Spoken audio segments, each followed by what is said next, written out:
ഇപ്പം നമ്മൾ തന്നെ ഇപ്പോൾ ഒരു 14 കോടിയുടെ പർച്ചേസ് നടത്തിയാൽ റിട്ടേൺ 23 കോടിയാണ്. ഇതിന്റെ ഗ്യാപ്പ് എന്ന് പറഞ്ഞാൽ എന്താണ് ഒരു 60 ദിവസം എന്ന് പറയാം. അപ്പോൾ ഏത് ബിസിനസ്സിലും ഇങ്ങനെ പെട്ടെന്ന് കിട്ടുമെന്നുള്ള കാര്യം ഇവർക്കൊക്കെ ഒന്ന് ഇതിൻ്റെ സെയിൽസിലേക്ക് വേണ്ട അവരെടുക്കുന്ന ഒരു എഫേർട്ട് ഇതൊന്നും ഇല്ലാതെ നടക്കുന്നു എന്നുള്ളതാണ് ഇതിൻ്റെ ഒരു സ്കെയിലബിലിറ്റി.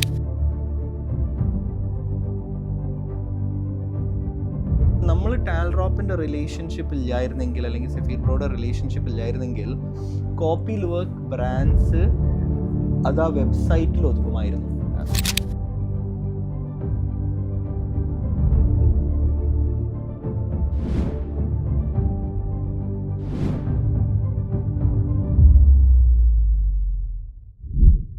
ഹായ് ഓൾ, നമ്മുടെ മറ്റൊരു അൺടോൾഡ് സ്റ്റോറീസിൻ്റെ അധ്യായമാണ് ഇന്നിവിടെ ആരംഭിക്കുന്നത്. ഇന്ന് എന്നോടൊപ്പമുള്ളത് നമ്മുടെ തന്നെ ഒരു വലിയൊരു വെഞ്ചർ, കോപ്പിയിൽ വെക്കുന്ന ഒരു വെഞ്ചറിൻ്റെ, അതോടൊപ്പം ഫസ്റ്റ് ലൈൻ എന്നുള്ളൊരു വെഞ്ചറിൻ്റെ ഫൗണ്ടറായിട്ടുള്ള അബ്ദുൽ ബ്രോയാണ്. അപ്പോൾ അബ്ദുൽ ബ്രോ നമ്മൾ കുറച്ച് നാളായി പരിചയപ്പെട്ടിട്ട്, അങ്ങനെ നമ്മൾ കുറേ ആശയങ്ങൾ ഡിസ്കസ് ചെയ്തു. അപ്പം ടാൽറോപ്പിൻ്റെ എക്കോസിസ്റ്റവും അദ്ദേഹത്തിൻ്റെ ഒരു എക്സ്പെർട്ടൈസൊക്കെ വെച്ചിട്ട് നമുക്ക് എന്തുകൊണ്ട് അദ്ദേഹത്തിൻ്റെ ഒരു ലോജിസ്റ്റിക്സ് ആ ഒരു എക്സ്പീരിയൻസ് ഒക്കെ മാക്സിമം യൂട്ടിലൈസ് ചെയ്ത് നമുക്കൊരു ഗ്ലോബൽ വെഞ്ചർ ഉണ്ടാക്കിക്കൂടാ. ഈ ഒരു ആശയത്തിലാണ് നമ്മളെങ്ങനെ പരിചയപ്പെടുന്നതും ഇന്നിങ്ങനെ ഈ ഒരു പോഡ്കാസ്റ്റിലൂടെ നമ്മുടെ ഒരു കമ്മ്യൂണിറ്റിയിലേക്ക് എന്താണ് അബ്ദുൽ ബ്രോ ബിൽഡ് ചെയ്യുന്ന നമ്മുടെ കോപ്പിയിൽ വെക്കുന്നതും ഫസ്റ്റ് ലൈൻ എന്നൊക്കെ പരിചയപ്പെടാനും ടാൽറോപ്പിൻ്റെ എക്കോസിസ്റ്റം എങ്ങനെയാണ് ഈ ഒരു വെഞ്ചറിനെ അല്ലെങ്കിൽ ഈ വെഞ്ചേഴ്സിനെ നോക്കിക്കാണുന്നത് എന്നൊക്കെയാണ് നമുക്കൊന്ന് ഡിസ്കസ് ചെയ്യേണ്ടത്. അബ്ദുൽ ബ്രോ, നമ്മുടെ പോഡ്കാസ്റ്റിലേക്ക് സ്വാഗതം. Thank you. ഓക്കെ, അബ്ദുൽ ബ്രോയുടെ ഒരു ജേണി നമ്മുടെ ഒരു കമ്മ്യൂണിറ്റിയിലേക്ക്, അബ്ദുൽ ബ്രോയുടെ ഒരു പഠന കാലഘട്ടം മുതൽ ഇതുവരെയുള്ള അബ്ദുൽ ബ്രോ എക്സ്പീരിയൻസ് ചെയ്ത കാര്യങ്ങളൊന്ന് ഷെയർ ചെയ്താൽ ബെറ്റർ ആയിരിക്കും. ഞാൻ പഠിച്ചു വളർന്നത് സൗദിയിലാണ്. മിക്ക മലബാർ ഫാമിലീസിനെ പോലെ സൗദിയിൽ ജിദ്ദയിലാണ് പഠിച്ചു വളർന്നത്. 8ാം ക്ലാസ്സും 9ാം ക്ലാസ്സിനും ഒരു എക്സ്പെരിമെൻറ്റ് നടത്തി എന്നെ തൃശ്ശൂർ ഒരു ബോർഡിംഗ് സ്കൂളിലോട്ട് അയച്ചിട്ടുണ്ടായിരുന്നു. IES public school. ആ സ്കൂളിൽ 2 വർഷം നിന്നു, വഷളായി. അങ്ങനെ പേരൻസ് തിരിച്ചു വിളിച്ചു. 10th 11th 12th ജിദ്ദയിൽ തന്നെ കണ്ടിന്യൂ ചെയ്തു. അത് കഴിഞ്ഞ് സ്കൂൾ കഴിഞ്ഞതിന് ശേഷം മിക്കവരും പോലെ കൺഫ്യൂസ്ഡ് ആയിരുന്നു. എന്തായാലും എൻജിനീയറിങ്ങിനും മെഡിസിനും വലിയ താല്പര്യമില്ലായിരുന്നു, അതിനുള്ള സ്കിൽ സെറ്റ്സും ഇല്ലായിരുന്നു ഇൻ ടേംസ് ഓഫ് ബയോളജി ആണെങ്കിലും ഫിസിക്സ് ആണെങ്കിലും. അപ്പോൾ കോമേഴ്സ് എടുത്തു ആണ് +1 +2 എടുത്തത്. അത് കഴിഞ്ഞിട്ട് BCom ജോയിൻ ചെയ്തു ബാംഗ്ലൂർ ഗാർഡൻ സിറ്റി കോളേജിൽ.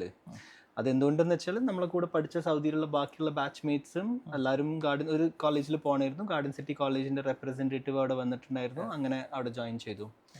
അത് കഴിഞ്ഞ് പിന്നെയും കൺഫ്യൂഷൻ ആയിരുന്നു. BCom കഴിഞ്ഞപ്പോൾ മിക്കവരും MBA പോവുക, ചിലവർ ഫാമിലി ബിസിനസ്സിലോട്ട് തിരിച്ചു പോവുക, അങ്ങനത്തെ ഒരു പെർസ്പെക്റ്റീവ് ആയിരുന്നു. ആ സമയത്താണ് ഞാൻ സപ്ലൈ ചെയിൻ എന്നുള്ളൊരു വാക്ക് കേട്ടത്. അത് ആരും പറഞ്ഞു കേട്ടിട്ടില്ലായിരുന്നു അതുവരെ. എല്ലാവരും മാർക്കറ്റിംഗ് ആണ്, ഫൈനാൻസ് ആണ്, HR ആണ്, ഓപ്പറേഷൻസ് ആണെന്നാണ് പറഞ്ഞിരുന്നത് MBAക്ക് പോകുന്നത്.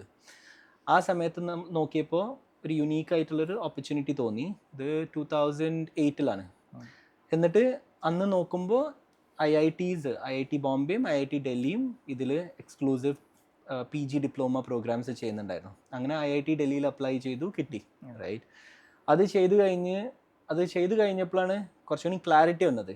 നല്ല ഇൻട്രസ്റ്റിംഗ് സ്പേസ് ആണ്. അന്നൊരു എക്സൈറ്റ്മെൻറ്റിൽ കയറിയതാണെങ്കിൽ പോലും പഠിച്ചിറങ്ങിയപ്പോൾ നല്ലൊരു സെക്ടറാണ്. അതാണ് പഠനകാലം. റൈറ്റ്. അതിനുശേഷമാണ് ഈ ഒരു സ്റ്റാർട്ടപ്പിലേക്കൊക്കെ എത്തുന്നത്. ഈ സ്റ്റാർട്ടപ്പിലേക്ക് എത്തുന്നതിന് മുമ്പ് ഇപ്പോൾ ഒരു VC എക്സ്പീരിയൻസും അല്ലെങ്കിൽ ഏഞ്ചൽ ഇൻവെസ്റ്റ്മെന്റ് എക്സ്പീരിയൻസ് ഒക്കെ ഉണ്ടാവുമല്ലോ, അതെങ്ങനെയാണ്? അപ്പോൾ പഠിച്ചു കഴിഞ്ഞപ്പോൾ IIT പഠിച്ചു കഴിഞ്ഞപ്പോൾ എൻ്റെ ആഗ്രഹം എന്ന് പറഞ്ഞാൽ അന്നത്തെ Big 4 in logistics globally DHL, FedEx, UPS, TNT, ഈ 4 കമ്പനികളാണ്. ഈ 4 കമ്പനികളിൽ ഒന്നിൽ കിട്ടണമെന്നായിരുന്നു. അങ്ങനെ TNTയിൽ കിട്ടി. അതൊരു ഡച്ച് കമ്പനിയാണ്. അവിടെ ജോയിൻ ചെയ്തു. അവിടെ 5 വർഷം ജോലി എടുത്തു. 5 വർഷത്തിൽ 5 പ്രൊമോഷനും കിട്ടി. നല്ലൊരു റിയലി ഓസം ബോസ് ഉണ്ടായിരുന്നു. ആള് സിംഗപ്പൂരിലേക്ക് ട്രാൻസ്ഫർ ആയി പോയി. 6 മാസം കൊണ്ട് ഞാൻ വിട്ടു. അതുവരെ ഞാൻ ആ കമ്പനിയിൽ പിടിച്ചു വന്നു. അത് കഴിഞ്ഞിട്ട് ഞാൻ കാരണം ഒരു കോർപ്പറേറ്റ് MNC സെറ്റപ്പിൽ 5 വർഷം ഉള്ളപ്പോൾ നമുക്ക് എന്താ തോന്നുക, കുറച്ചും കൂടി ഒരു ഫ്രീഡം വേണം. അങ്ങനെ നമ്മൾ TNTയുടെ തന്നെ ഒരു വെൻഡർ ഉണ്ട്, ക്രിസ്റ്റൽ ലോജിസ്റ്റിക് എന്ന് പറഞ്ഞിട്ട്, ഒരു ബോംബെ ബേസ്ഡ് ഫാമിലി ബിസിനസ് ആയിരുന്നു. അപ്പോൾ അവർക്ക് എന്നെ ഭയങ്കര താല്പര്യമായിരുന്നു. അവർ പറഞ്ഞു, if you can join us, can you help us splitting ownership from management? Family ബിസിനസ്സിൽ എങ്ങനെയാണെന്ന് വെച്ചാൽ ഓണർഷിപ്പും മാനേജ്മെൻറ്റും തമ്മിൽ വലിയ വ്യത്യാസമൊന്നുമില്ല. അപ്പോൾ ദേ wanted to disconnect that. അങ്ങനെയാണ് ഞാൻ അവിടെ ജോയിൻ ചെയ്തത്, head of strategy and business support. ഒരു 1.5 വർഷം കഴിഞ്ഞപ്പോൾ ഞാൻ മനസ്സിലാക്കി മാർവാടി ഫാമിലികൾക്ക് ഓണർഷിപ്പിൽ നിന്ന് മാനേജ്മെന്റ് ഡിസ്കണക്ട് ചെയ്യാൻ ഭയങ്കര ബുദ്ധിമുട്ടാണ്. 50 കൊല്ലമായിട്ട് നടക്കുന്ന ഒരു ബിസിനസ്സിൽ പുതിയ ആൾ വന്നിട്ട് നടത്തുമ്പോൾ അവർക്ക് അതിൻ്റെതായ അഭിപ്രായങ്ങൾ ഉണ്ടാവും. അങ്ങനെ ഒരു 1.5 വർഷം അത് കണ്ടിന്യൂ ചെയ്തു. അപ്പോൾ അവിടെ head of strategy and business സപ്പോർട്ടായിരുന്നു. അത് കഴിഞ്ഞിട്ട് ഞാൻ ഗൾഫിലേക്ക് പോയി. I joined a group called Intercol. ബഹ്റൈനത്തെ one of the largest groups ആണ്. അവരുടെ ഖത്തർ ഓപ്പറേഷൻസ് മാനേജറായി ജോയിൻ ചെയ്തു. 3 മാസം കഴിഞ്ഞിട്ട് ഗ്രൂപ്പ് ഓപ്പറേഷൻസ് ആയി. Bahrain, Qatar and UAE. ഒരു 1.5 വർഷം അത് കണ്ടിന്യൂ ചെയ്തു. അത് കഴിഞ്ഞിട്ട് നാട്ടിൽ തിരിച്ചു വന്നു. നാട്ടിൽ തിരിച്ചു വന്നപ്പോൾ ജോലി കിട്ടാൻ ബുദ്ധിമുട്ടായി. കാരണം നമ്മളെ പ്രായത്തിനെക്കാട്ടിലും സാലറി ബ്രാക്കറ്റിലായിരുന്നു ഞാൻ. അപ്പോൾ ബാക്കിയുള്ളവർക്ക് ഹയർ ചെയ്യാൻ ബുദ്ധിമുട്ട്. കാരണം സാലറി കുറച്ചാൽ ഇയാൾ നിൽക്കുമോ, ആ സാലറി മാച്ച് ചെയ്യാനും കഴിയുന്നില്ല. അങ്ങനെ എൻ്റെ പഴയൊരു ബോസിൻ്റെ ഒരു കമ്പനി ഉണ്ട് ലോജിസ്റ്റിക്സിൽ, ക്രിട്ടിക്കൽ ലോഗ്. അവിടെ ജോയിൻ ചെയ്തു. പക്ഷേ ഒരു മ്യൂച്വൽ അണ്ടർസ്റ്റാൻഡിങ് എന്താ വെച്ചാൽ you continue searching for jobs, അല്ലെങ്കിൽ നമ്മൾ ഫണ്ട് റേസ് ചെയ്യുമ്പോൾ മാർക്കറ്റ് ലെവൽ സാലറി തരാം. അപ്പോൾ മാർക്കറ്റ് ലെവൽ സാലറി അവർക്ക് തരാൻ കഴിഞ്ഞാൽ പക്ഷേ 3 മാസം ഒരു 6 മാസം കഴിഞ്ഞപ്പോൾ ട്രീബോ ഹോട്ടൽസ് എന്ന കമ്പനിയിൽ എന്നെ ഹയർ ചെയ്തു. ട്രീബോ ഹോട്ടൽസ് എങ്ങനെയാണെന്ന് വെച്ചാൽ ഈ സാധാരണ ഉള്ള 2 സ്റ്റാർ 3 സ്റ്റാർ ഹോട്ടലിനെ ഏറ്റെടുത്തിട്ട് ടേൺ അറൗണ്ട് ചെയ്തൊരു ബ്രാൻഡഡ് എക്സ്പീരിയൻസ് കൊടുക്കുന്ന ഹോട്ടൽ ചെയിൻ ആയിരുന്നു. അപ്പോൾ ഞാൻ ജോയിൻ ചെയ്തത് ബോംബെ ആൻഡ് ഗോവയിലാണ്. അവരെ ബോംബെ റീജിയനാണ് ഞാൻ മാനേജർ എടുത്തത്. ബോംബെയിൽ ഒരു ഇൻട്രസ്റ്റിംഗ് എലിമെന്റ് എങ്ങനെയാണെന്ന് വെച്ചാൽ ഈ 2 സ്റ്റാർ 3 സ്റ്റാർ ഹോട്ടൽ നടത്തുന്നത് 50% ഷെട്ടികളാണ്. ബാക്കി 50% കാസർഗോഡ് പടന്ന എന്ന് പറഞ്ഞ സ്ഥലത്ത് ഈ 3 കിലോമീറ്റർ റേഡിയസിലുള്ള ആൾക്കാരാണ് ബോംബെ ഹോട്ടൽ മാനേജ് ചെയ്യുന്നത്. ഈ ബോംബെയിലുള്ള ഈ 50% പടന്ന ഹോട്ടൽ നടത്തുന്ന ആൾക്കാർക്ക് ഒരു മലയാളി, ഒരു മുസ്ലിം വന്നതോടുകൂടി ഭയങ്കര താല്പര്യമായി. അങ്ങനെ നമ്മൾ കുറേ ഹോട്ടൽ ഏറ്റെടുത്ത് തുടങ്ങി. അങ്ങനെ ഏറ്റെടുത്ത് തുടങ്ങിയപ്പോൾ എനിക്ക് പ്രൊമോഷൻ കിട്ടി. ഗോവയുടെയും കൂടി റെസ്പോൺസിബിലിറ്റി തന്നു. പക്ഷേ ട്രീബോക്ക് ലിമിറ്റഡ് ക്യാഷേ ഉള്ളായിരുന്നു. അത് മാത്രമല്ല നമ്മളെ കോമ്പറ്റീഷൻ ഓയോ ആണ്. ഓയോൻ്റെ കോമ്പറ്റീഷൻ എന്ന് വെച്ചാൽ എങ്ങനെയാണെന്ന് വെച്ചാൽ ഇപ്പോൾ ഒരു സമയത്ത് അവർ ചെയ്തത് എന്താണെന്ന് വെച്ചാൽ ട്രീബോത്തെ എല്ലാ എംപ്ലോയീസിനും അവർ ഇമെയിൽ ID കണ്ടെത്തി, അവർ പേഴ്സണൽ ഇമെയിൽ, എന്നിട്ട് ബ്ലാങ്കറ്റ് ഓഫർ ലെറ്റർ, ഇന്ന ഓഫർ ലെറ്റർ അയച്ചു തരുന്നു, 24 മണിക്കൂറിനുള്ളിൽ റിപ്ലൈ ചെയ്താൽ എനിക്ക് 2 ലക്ഷം ജോയിനിങ് ബോണസ്, സാലറി 30% ഇൻക്രിമെന്റ്. അങ്ങനത്തെ അഗ്രസീവ് ടാക്ടിക്സ് ആണ് ഓയോ ചെയ്യുക. ആ സമയത്ത് ഓയോ എന്നെയും റീച്ച് ഔട്ട് ചെയ്തു. എനിക്കറിയാം ഓയോന്റെ കോമ്പറ്റീഷനിൽ ട്രീബോ പതറും എന്നുള്ളത്. അങ്ങനെയാണ് ഓയോയില് ഓഫർ കിട്ടിയത്. ഓയോത്തെ ഓഫർ എങ്ങനെയായിരുന്നു വെച്ചാൽ ബ്ലാങ്ക് ചെക്ക് ആയിരുന്നു. എവിടെ വേണമെങ്കിലും ജോയിൻ ചെയ്യാം. ചൈന, മലേഷ്യ, ഇന്തോനേഷ്യ, എവിടെയും. ഇന്ത്യയിൽ പറ്റൂല, കാരണം എനിക്ക് നോ കോമ്പീറ്റ് ക്ലാസ് ഉണ്ടായിരുന്നു ബേസിക്കലി. അപ്പോൾ ഞാൻ പറഞ്ഞു എനിക്ക് സൗദിയെ താല്പര്യം, കാരണം ഞാൻ അവിടെ നിന്ന് പഠിച്ചു വളർന്നു. പക്ഷേ നിങ്ങൾക്ക് എന്തായാലും ഓപ്പറേഷൻ ഇല്ലല്ലോ. അവർ പറഞ്ഞു കുഴപ്പമില്ല, നീ പോയിട്ട് തുടങ്ങിക്കോ. അങ്ങനെയാണ് ഞാൻ ഓയോയുടെ കൺട്രി ഹെഡ് ആയിട്ട് സൗദിയിൽ പോകുന്നത്. അപ്പോൾ ട്രീബോണിൻ്റെ സ്റ്റാർട്ടപ്പിൻ്റെ ഒരു ഫസ്റ്റ് സ്റ്റെപ്പ്. അത് കഴിഞ്ഞിട്ട് ഓയോയിൽ കുറച്ച് നാൾ വർക്ക് ചെയ്തു. അവിടുത്തെ culture didn't enjoy as much. ആ സമയത്ത് ഓയോയുടെ ഒരു വെൻഡർ ഉണ്ട്, മീരോ എന്ന് പറഞ്ഞിട്ട്. മീരോ ഒരു ഫ്രഞ്ച് കമ്പനിയാണ്, ഫോട്ടോഗ്രാഫി ആണ് ചെയ്യുന്നത്. Booking.com ആണെങ്കിൽ സ്വിഗ്ഗി, സൊമാറ്റോ അങ്ങനത്തെ പ്ലാറ്റ്ഫോംസിന് വേണ്ടി ഫോട്ടോഗ്രാഫി ചെയ്യുന്നത്. അതിൻ്റെ സൗത്ത് ഏഷ്യ ഹെഡായിട്ട് ജോയിൻ ചെയ്തു. അത് കുറച്ച് നാൾ ചെയ്തു. അത് കഴിഞ്ഞിട്ട് ഡെലിവറി എന്ന് കേട്ടിട്ടുണ്ടാവും. ഡെലിവറിയാണ് നമ്മളെ നാട്ടിൽ മിക്ക ഇ-കോമേഴ്സ് പാക്കേജസും ഡെലിവർ ചെയ്യുന്നത്. അവർക്ക് ഈ ഇ-കോമേഴ്സ് പാക്കേജസിൻ്റെ ബിസിനസ് കുറച്ച് സ്റ്റാഗ്നൻ്റ് ആയി തുടങ്ങി. കാരണം ഫ്ലിപ്കാർട്ടും ആമസോണൊക്കെ അവരെ സ്വന്തം ഡെലിവറി നെറ്റ്വർക്ക്സ് തുടങ്ങിയിട്ടുണ്ടായിരുന്നു ആ സമയത്ത്. അപ്പോൾ അവർക്ക് B2B ബിസിനസ്സിന് വേണ്ടിയിട്ട് എന്നെ ഫസ്റ്റ് ഹയർ ചെയ്തു, ഡയറക്ടർ ഫോർ സൊല്യൂഷൻ എൻ്റർപ്രൈസ് ലെവലിന് ഉള്ള കമ്പനീസിനുള്ള സൊല്യൂഷൻസ് ഡെവലപ്പ് ചെയ്യാം. അവിടെ ജോലി എടുത്തുകൊണ്ടിരിക്കുമ്പോഴാണ് അന്ന് എൻ്റെ ഗേൾ ഫ്രണ്ട് ആയിരുന്ന ഇന്തോനേഷ്യൻ, ഇപ്പോഴത്തെ എൻ്റെ വൈഫിനെ കാണാൻ ഞങ്ങൾ എല്ലാ മാസവും ഞാൻ ഇന്തോനേഷ്യയിൽ പോകും. അങ്ങനെ പോയിക്കൊണ്ടിരിക്കുമ്പോൾ ഒരു തീരുമാനമായി, quality of life is better in Indonesia. അപ്പോൾ ഡെലിവറിത്തെ കുറച്ച് നാൾ കഴിഞ്ഞിട്ട് 1 വർഷത്തിൻ്റെ മുകളിൽ കഴിഞ്ഞതിന് ശേഷം ജോലി നോക്കൽ തുടങ്ങി. അങ്ങനെ ഇന്തോനേഷ്യയിൽ ഷിപ്പർ എന്ന് പറഞ്ഞൊരു കമ്പനിയിൽ ജോലി കിട്ടി. ഷിപ്പർ ഈസ് ഡെലിവറിയുടെ ഈക്വലൻറ്റ് ഇൻ ഇന്തോനേഷ്യ. പക്ഷേ ചെറുതായിരുന്നു കമ്പനി. അപ്പോൾ അവിടെ ചീഫ് ഓഫ് സ്റ്റാഫ് ആയിട്ട് ജോയിൻ ചെയ്തു. 3 മാസം കഴിഞ്ഞപ്പോൾ ചീഫ് ഫൈനാൻഷ്യൽ ഓഫീസറായി. Chief financial officer plus chief of staff. ആ CFO റോളിൽ നമ്മളൊരു $100 million റേസ് ചെയ്തു പല VCസിൻ്റെ കയ്യിൽ നിന്നും. അതൊക്കെ ചെയ്ത് കഴിഞ്ഞ് റെസ്പോൺസിബിലിറ്റി കൂട്ടിയിട്ട് ചീഫ് ബിസിനസ് ഓഫീസറും കൂടിയായി. അങ്ങനെ കമ്പനിയിൽ ഒരു 3 വർഷം ജോലി എടുത്തു. ഇതാണ് എൻ്റെ ഫുൾ എക്സ്പോഷർ, റൈറ്റ്? അത് കഴിഞ്ഞിട്ട് ഒരു 1.5 വർഷം സ്വന്തം സ്റ്റാർട്ടപ്പിൽ എക്സ്പെരിമെൻ്റ് ചെയ്തു, ക്യാപിറ്റൽ റേസ് ചെയ്തു, ഏകദേശം ഒരു 4-4.5 കോടി രൂപ റേസ് ചെയ്തു, ഒരു 1.5 വർഷം നടത്തി 1.5 മില്യൺ 1 മില്യൺ ഡൗൺലോഡ്സ് എത്തിച്ചു ആപ്പിൽ. എന്നിട്ട് അത് ഷട്ട് ഡൗൺ ചെയ്തു, കാരണം അന്നാണ് ഫണ്ടിങ് വിന്റർ തുടങ്ങിയത്, റൈറ്റ്? അപ്പോൾ അതൊരു ചെറിയ ആക്വിസിഷൻ പോലെ ക്ലോസ് ചെയ്തു. അത് കഴിഞ്ഞിട്ട് ആ സമയത്തൊക്കെ ഇന്തോനേഷ്യയിലാണ് ഉള്ളത്. അത് കഴിഞ്ഞിട്ട് ഫിലിപ്പീൻസിൽ ഒരു വെഞ്ചർ ക്യാപിറ്റൽ ഓപ്പർച്യൂണിറ്റി വന്നു, മാനേജിങ് ഡയറക്ടറായിട്ട്, പൾസ് 63 എന്ന് പറഞ്ഞിട്ട്. അവിടെ ജോയിൻ ചെയ്തു. അന്ന് ഞാൻ ജോയിൻ ചെയ്തപ്പോൾ പോർട്ട്ഫോളിയോയിൽ ആകെയുള്ള 3 കമ്പനികളാണ്. 2 വർഷം നിന്നു, 48 കമ്പനി എത്തിച്ചു. അത് കഴിഞ്ഞിട്ട് റിട്ടയർ ചെയ്ത് നാട്ടിലെത്തിയതാണ് കഴിഞ്ഞ സെപ്റ്റംബർ. അവിടെ നിന്നാണ് നമ്മൾ പരിചയപ്പെടുന്നതൊക്കെ. എക്സാക്ട്ലി. അപ്പോൾ നമ്മുടെ ഈ വെഞ്ചർ ക്യാപിറ്റൽ എക്സ്പീരിയൻസ്, നമ്മളിപ്പോൾ കേരളത്തിലൊക്കെ നമ്മൾ സ്റ്റാർട്ടപ്പ് നേരിടുന്ന ഏറ്റവും വലിയൊരു വെല്ലുവിളി എന്താണെന്ന് വെച്ചാൽ ഇവിടെ ഒരു VC കണക്ഷൻസ് വളരെ കുറവുള്ളൊരു എക്കോസിസ്റ്റമാണ്. കാരണം ഇവിടെ നിന്ന് അങ്ങനെ നമുക്ക് VCസിൻ്റെ സക്സസ് സ്റ്റോറീസ് പറയുന്ന സംവിധാനങ്ങളില്ല. അപ്പോൾ ഞാൻ അബ്ദുൾ ബ്രോയിനെ ഇനിഷ്യലി പരിചയപ്പെടുമ്പോൾ തന്നെ എനിക്ക് മനസ്സിലായൊരു സംവിധാനമുണ്ട്. ഓക്കെ, നമ്മുടെ കേരളത്തിലെ ഈ ഒരു സ്റ്റാർട്ടപ്പ് എക്കോസിസ്റ്റത്തിൻ്റെ ഈ ഒരു ഗ്യാപ്പ്, നമ്മുടെ ഈ VC എക്സ്പോഷർ, ഓരോ രാജ്യങ്ങളിലുള്ള സംവിധാനങ്ങളും അത് നമ്മുടെ കേരളത്തിലേക്ക് ബിൽഡ് ചെയ്യാൻ പറ്റുന്ന ഒരാൾ. അന്ന് ഞാൻ വന്ന നമ്മുടെ ഒരു മിസ്റ്റർ അഹദും ഞാനും കൂടിയാണ് അന്ന് നമ്മൾ മർക്കസ് യൂണിവേഴ്സിറ്റിയിലാണ് നമ്മൾ ഫസ്റ്റ് ഇരിക്കുന്നത്. അപ്പോൾ ഞാൻ ഇങ്ങനെ അഹദിനോട് തിരിച്ചു വരും പറയുന്നത്, ഇപ്പോൾ ഇദ്ദേഹമൊക്കെ ടാൽഡ്രോപ്പിൻ്റെ എക്കോസിസ്റ്റത്തിലേക്ക് വന്നു കഴിഞ്ഞാൽ ഈ ഒരു VC എക്സ്പീരിയൻസ് ഒക്കെ നമുക്ക് കുറച്ചും കൂടി ഡീകോഡഡ് ആയിട്ട്, കാര്യം അതിനകത്ത് നിന്ന ആളുകൾക്ക് മാത്രമേ ഇവിടുത്തെ ഗ്യാപ്പ് കറക്റ്റ് മനസ്സിലാവുള്ളൂ. അപ്പം ഈ ഗ്യാപ്പ് ടാൽഡ്രോപ്പ് ഇങ്ങനെ ഫില്ല് ചെയ്ത് വരുമ്പോൾ നമുക്ക് നമ്മുടെ കുറേ നോഹോ ഇതിൻ്റെ അകത്ത് അപ്ലൈ ചെയ്യാൻ പറ്റും. നമ്മളന്ന് ക്യാഷ്വലി ഡിസ്കസ് ചെയ്ത് വരുന്നുണ്ടായിരുന്നു. പിന്നെയാണ് നമ്മൾ കുറേ നാളുകൾക്ക് ശേഷമാണ് എനിക്ക് അൺഎക്സ്പെക്റ്റഡ് ആയിട്ട് അബ്ദുൾ ബ്രോയുടെ ഒരു മെസ്സേജ് വരുന്നത്, നമ്മുടെ ഒരു സ്റ്റാർട്ടപ്പ് ഇങ്ങനെ ഫസ്റ്റ് ചെയ്യുന്ന ഒരു സ്റ്റാർട്ടപ്പ് വരുന്നുണ്ട്, അപ്പോൾ ടാൽഡ്രോപ്പിൻ്റെ എക്കോസിസ്റ്റത്തിൽ അതിൻ്റെ ഒരു സപ്പോർട്ട് കിട്ടുമെന്നുള്ളൊരു സംവിധാനം വരുന്നത്. അപ്പം ഈ ലോജിസ്റ്റിക്സ് എക്സ്പീരിയൻസ്, ഇപ്പോൾ നമ്മൾ ഫസ്റ്റ് ലൈൻ എന്നുള്ള ഫസ്റ്റ് സ്റ്റാർട്ടപ്പ് അബ്ദുൾ ബ്രോ ഇപ്പം വരുന്ന സ്റ്റാർട്ടപ്പ് ടാൽഡ്രോപ്പിൻ്റെ എക്കോസിസ്റ്റത്തിലേക്ക് വരുന്നത്, അതിലെങ്ങനെയാണ് ഈ ആ ഒരു എക്സ്പീരിയൻസും ഇതും കൂടി ഒരു കണക്ഷൻ വന്നത്? ഐ തിങ്ക് 2 കാര്യം. ഒന്ന്, ലോജിസ്റ്റിക്സ് ആണ് മൈ സ്പെഷ്യാലിറ്റി സെക്ടർ. എന്നോട് ഇപ്പോൾ ഏതൊരു ഇൻഡിവിജ്വൽ ആണെങ്കിലും അവർക്കൊരു സ്പെഷ്യാലിറ്റി സെക്ടറും ഉണ്ടാവും, സ്പെഷ്യാലിറ്റി ഫംഗ്ഷൻ ഉണ്ടാവും. അത് സെയിൽസ് ആവാം, മാർക്കറ്റിംഗ് ആവാം, ഓപ്പറേഷൻസ് ആവാം, HR ആവാം. അങ്ങനെ ഇൻഡസ്ട്രി വൈസ് ലോജിസ്റ്റിക്സ് ആണ്, ഫംഗ്ഷൻ വൈസ് ജനറൽ മാനേജ്മെൻ്റ് ആണ് എനിക്ക്. അപ്പോൾ അതുകൊണ്ട് തന്നെ എൻ്റെ കുറേ ഫ്രണ്ട്സ് ലോജിസ്റ്റിക്സിൽ, അവർക്കൊരു എന്തെങ്കിലും പ്രോബ്ലം ഉണ്ടെങ്കിൽ അവരൊന്ന് ഫോൺ വിളിച്ച് ചോദിക്കും എന്താ ചെയ്യാൻ പറ്റുക. അങ്ങനെ ഒരു സമയത്ത് ആണ് ഒരു ഫ്രണ്ട് എന്നെ വിളിച്ചിട്ട് ചോദിച്ചത്, ഇങ്ങനെ ഒരു ഓപ്പർച്യൂണിറ്റി ഉണ്ട്, ഒരു വലിയൊരു ഇ-കോമേഴ്സ് കമ്പനിയാണ് ഇന്ത്യയിൽ, അവർക്ക് വെയർ ഹൗസിങ് ചെയ്യാൻ പറ്റുമോ?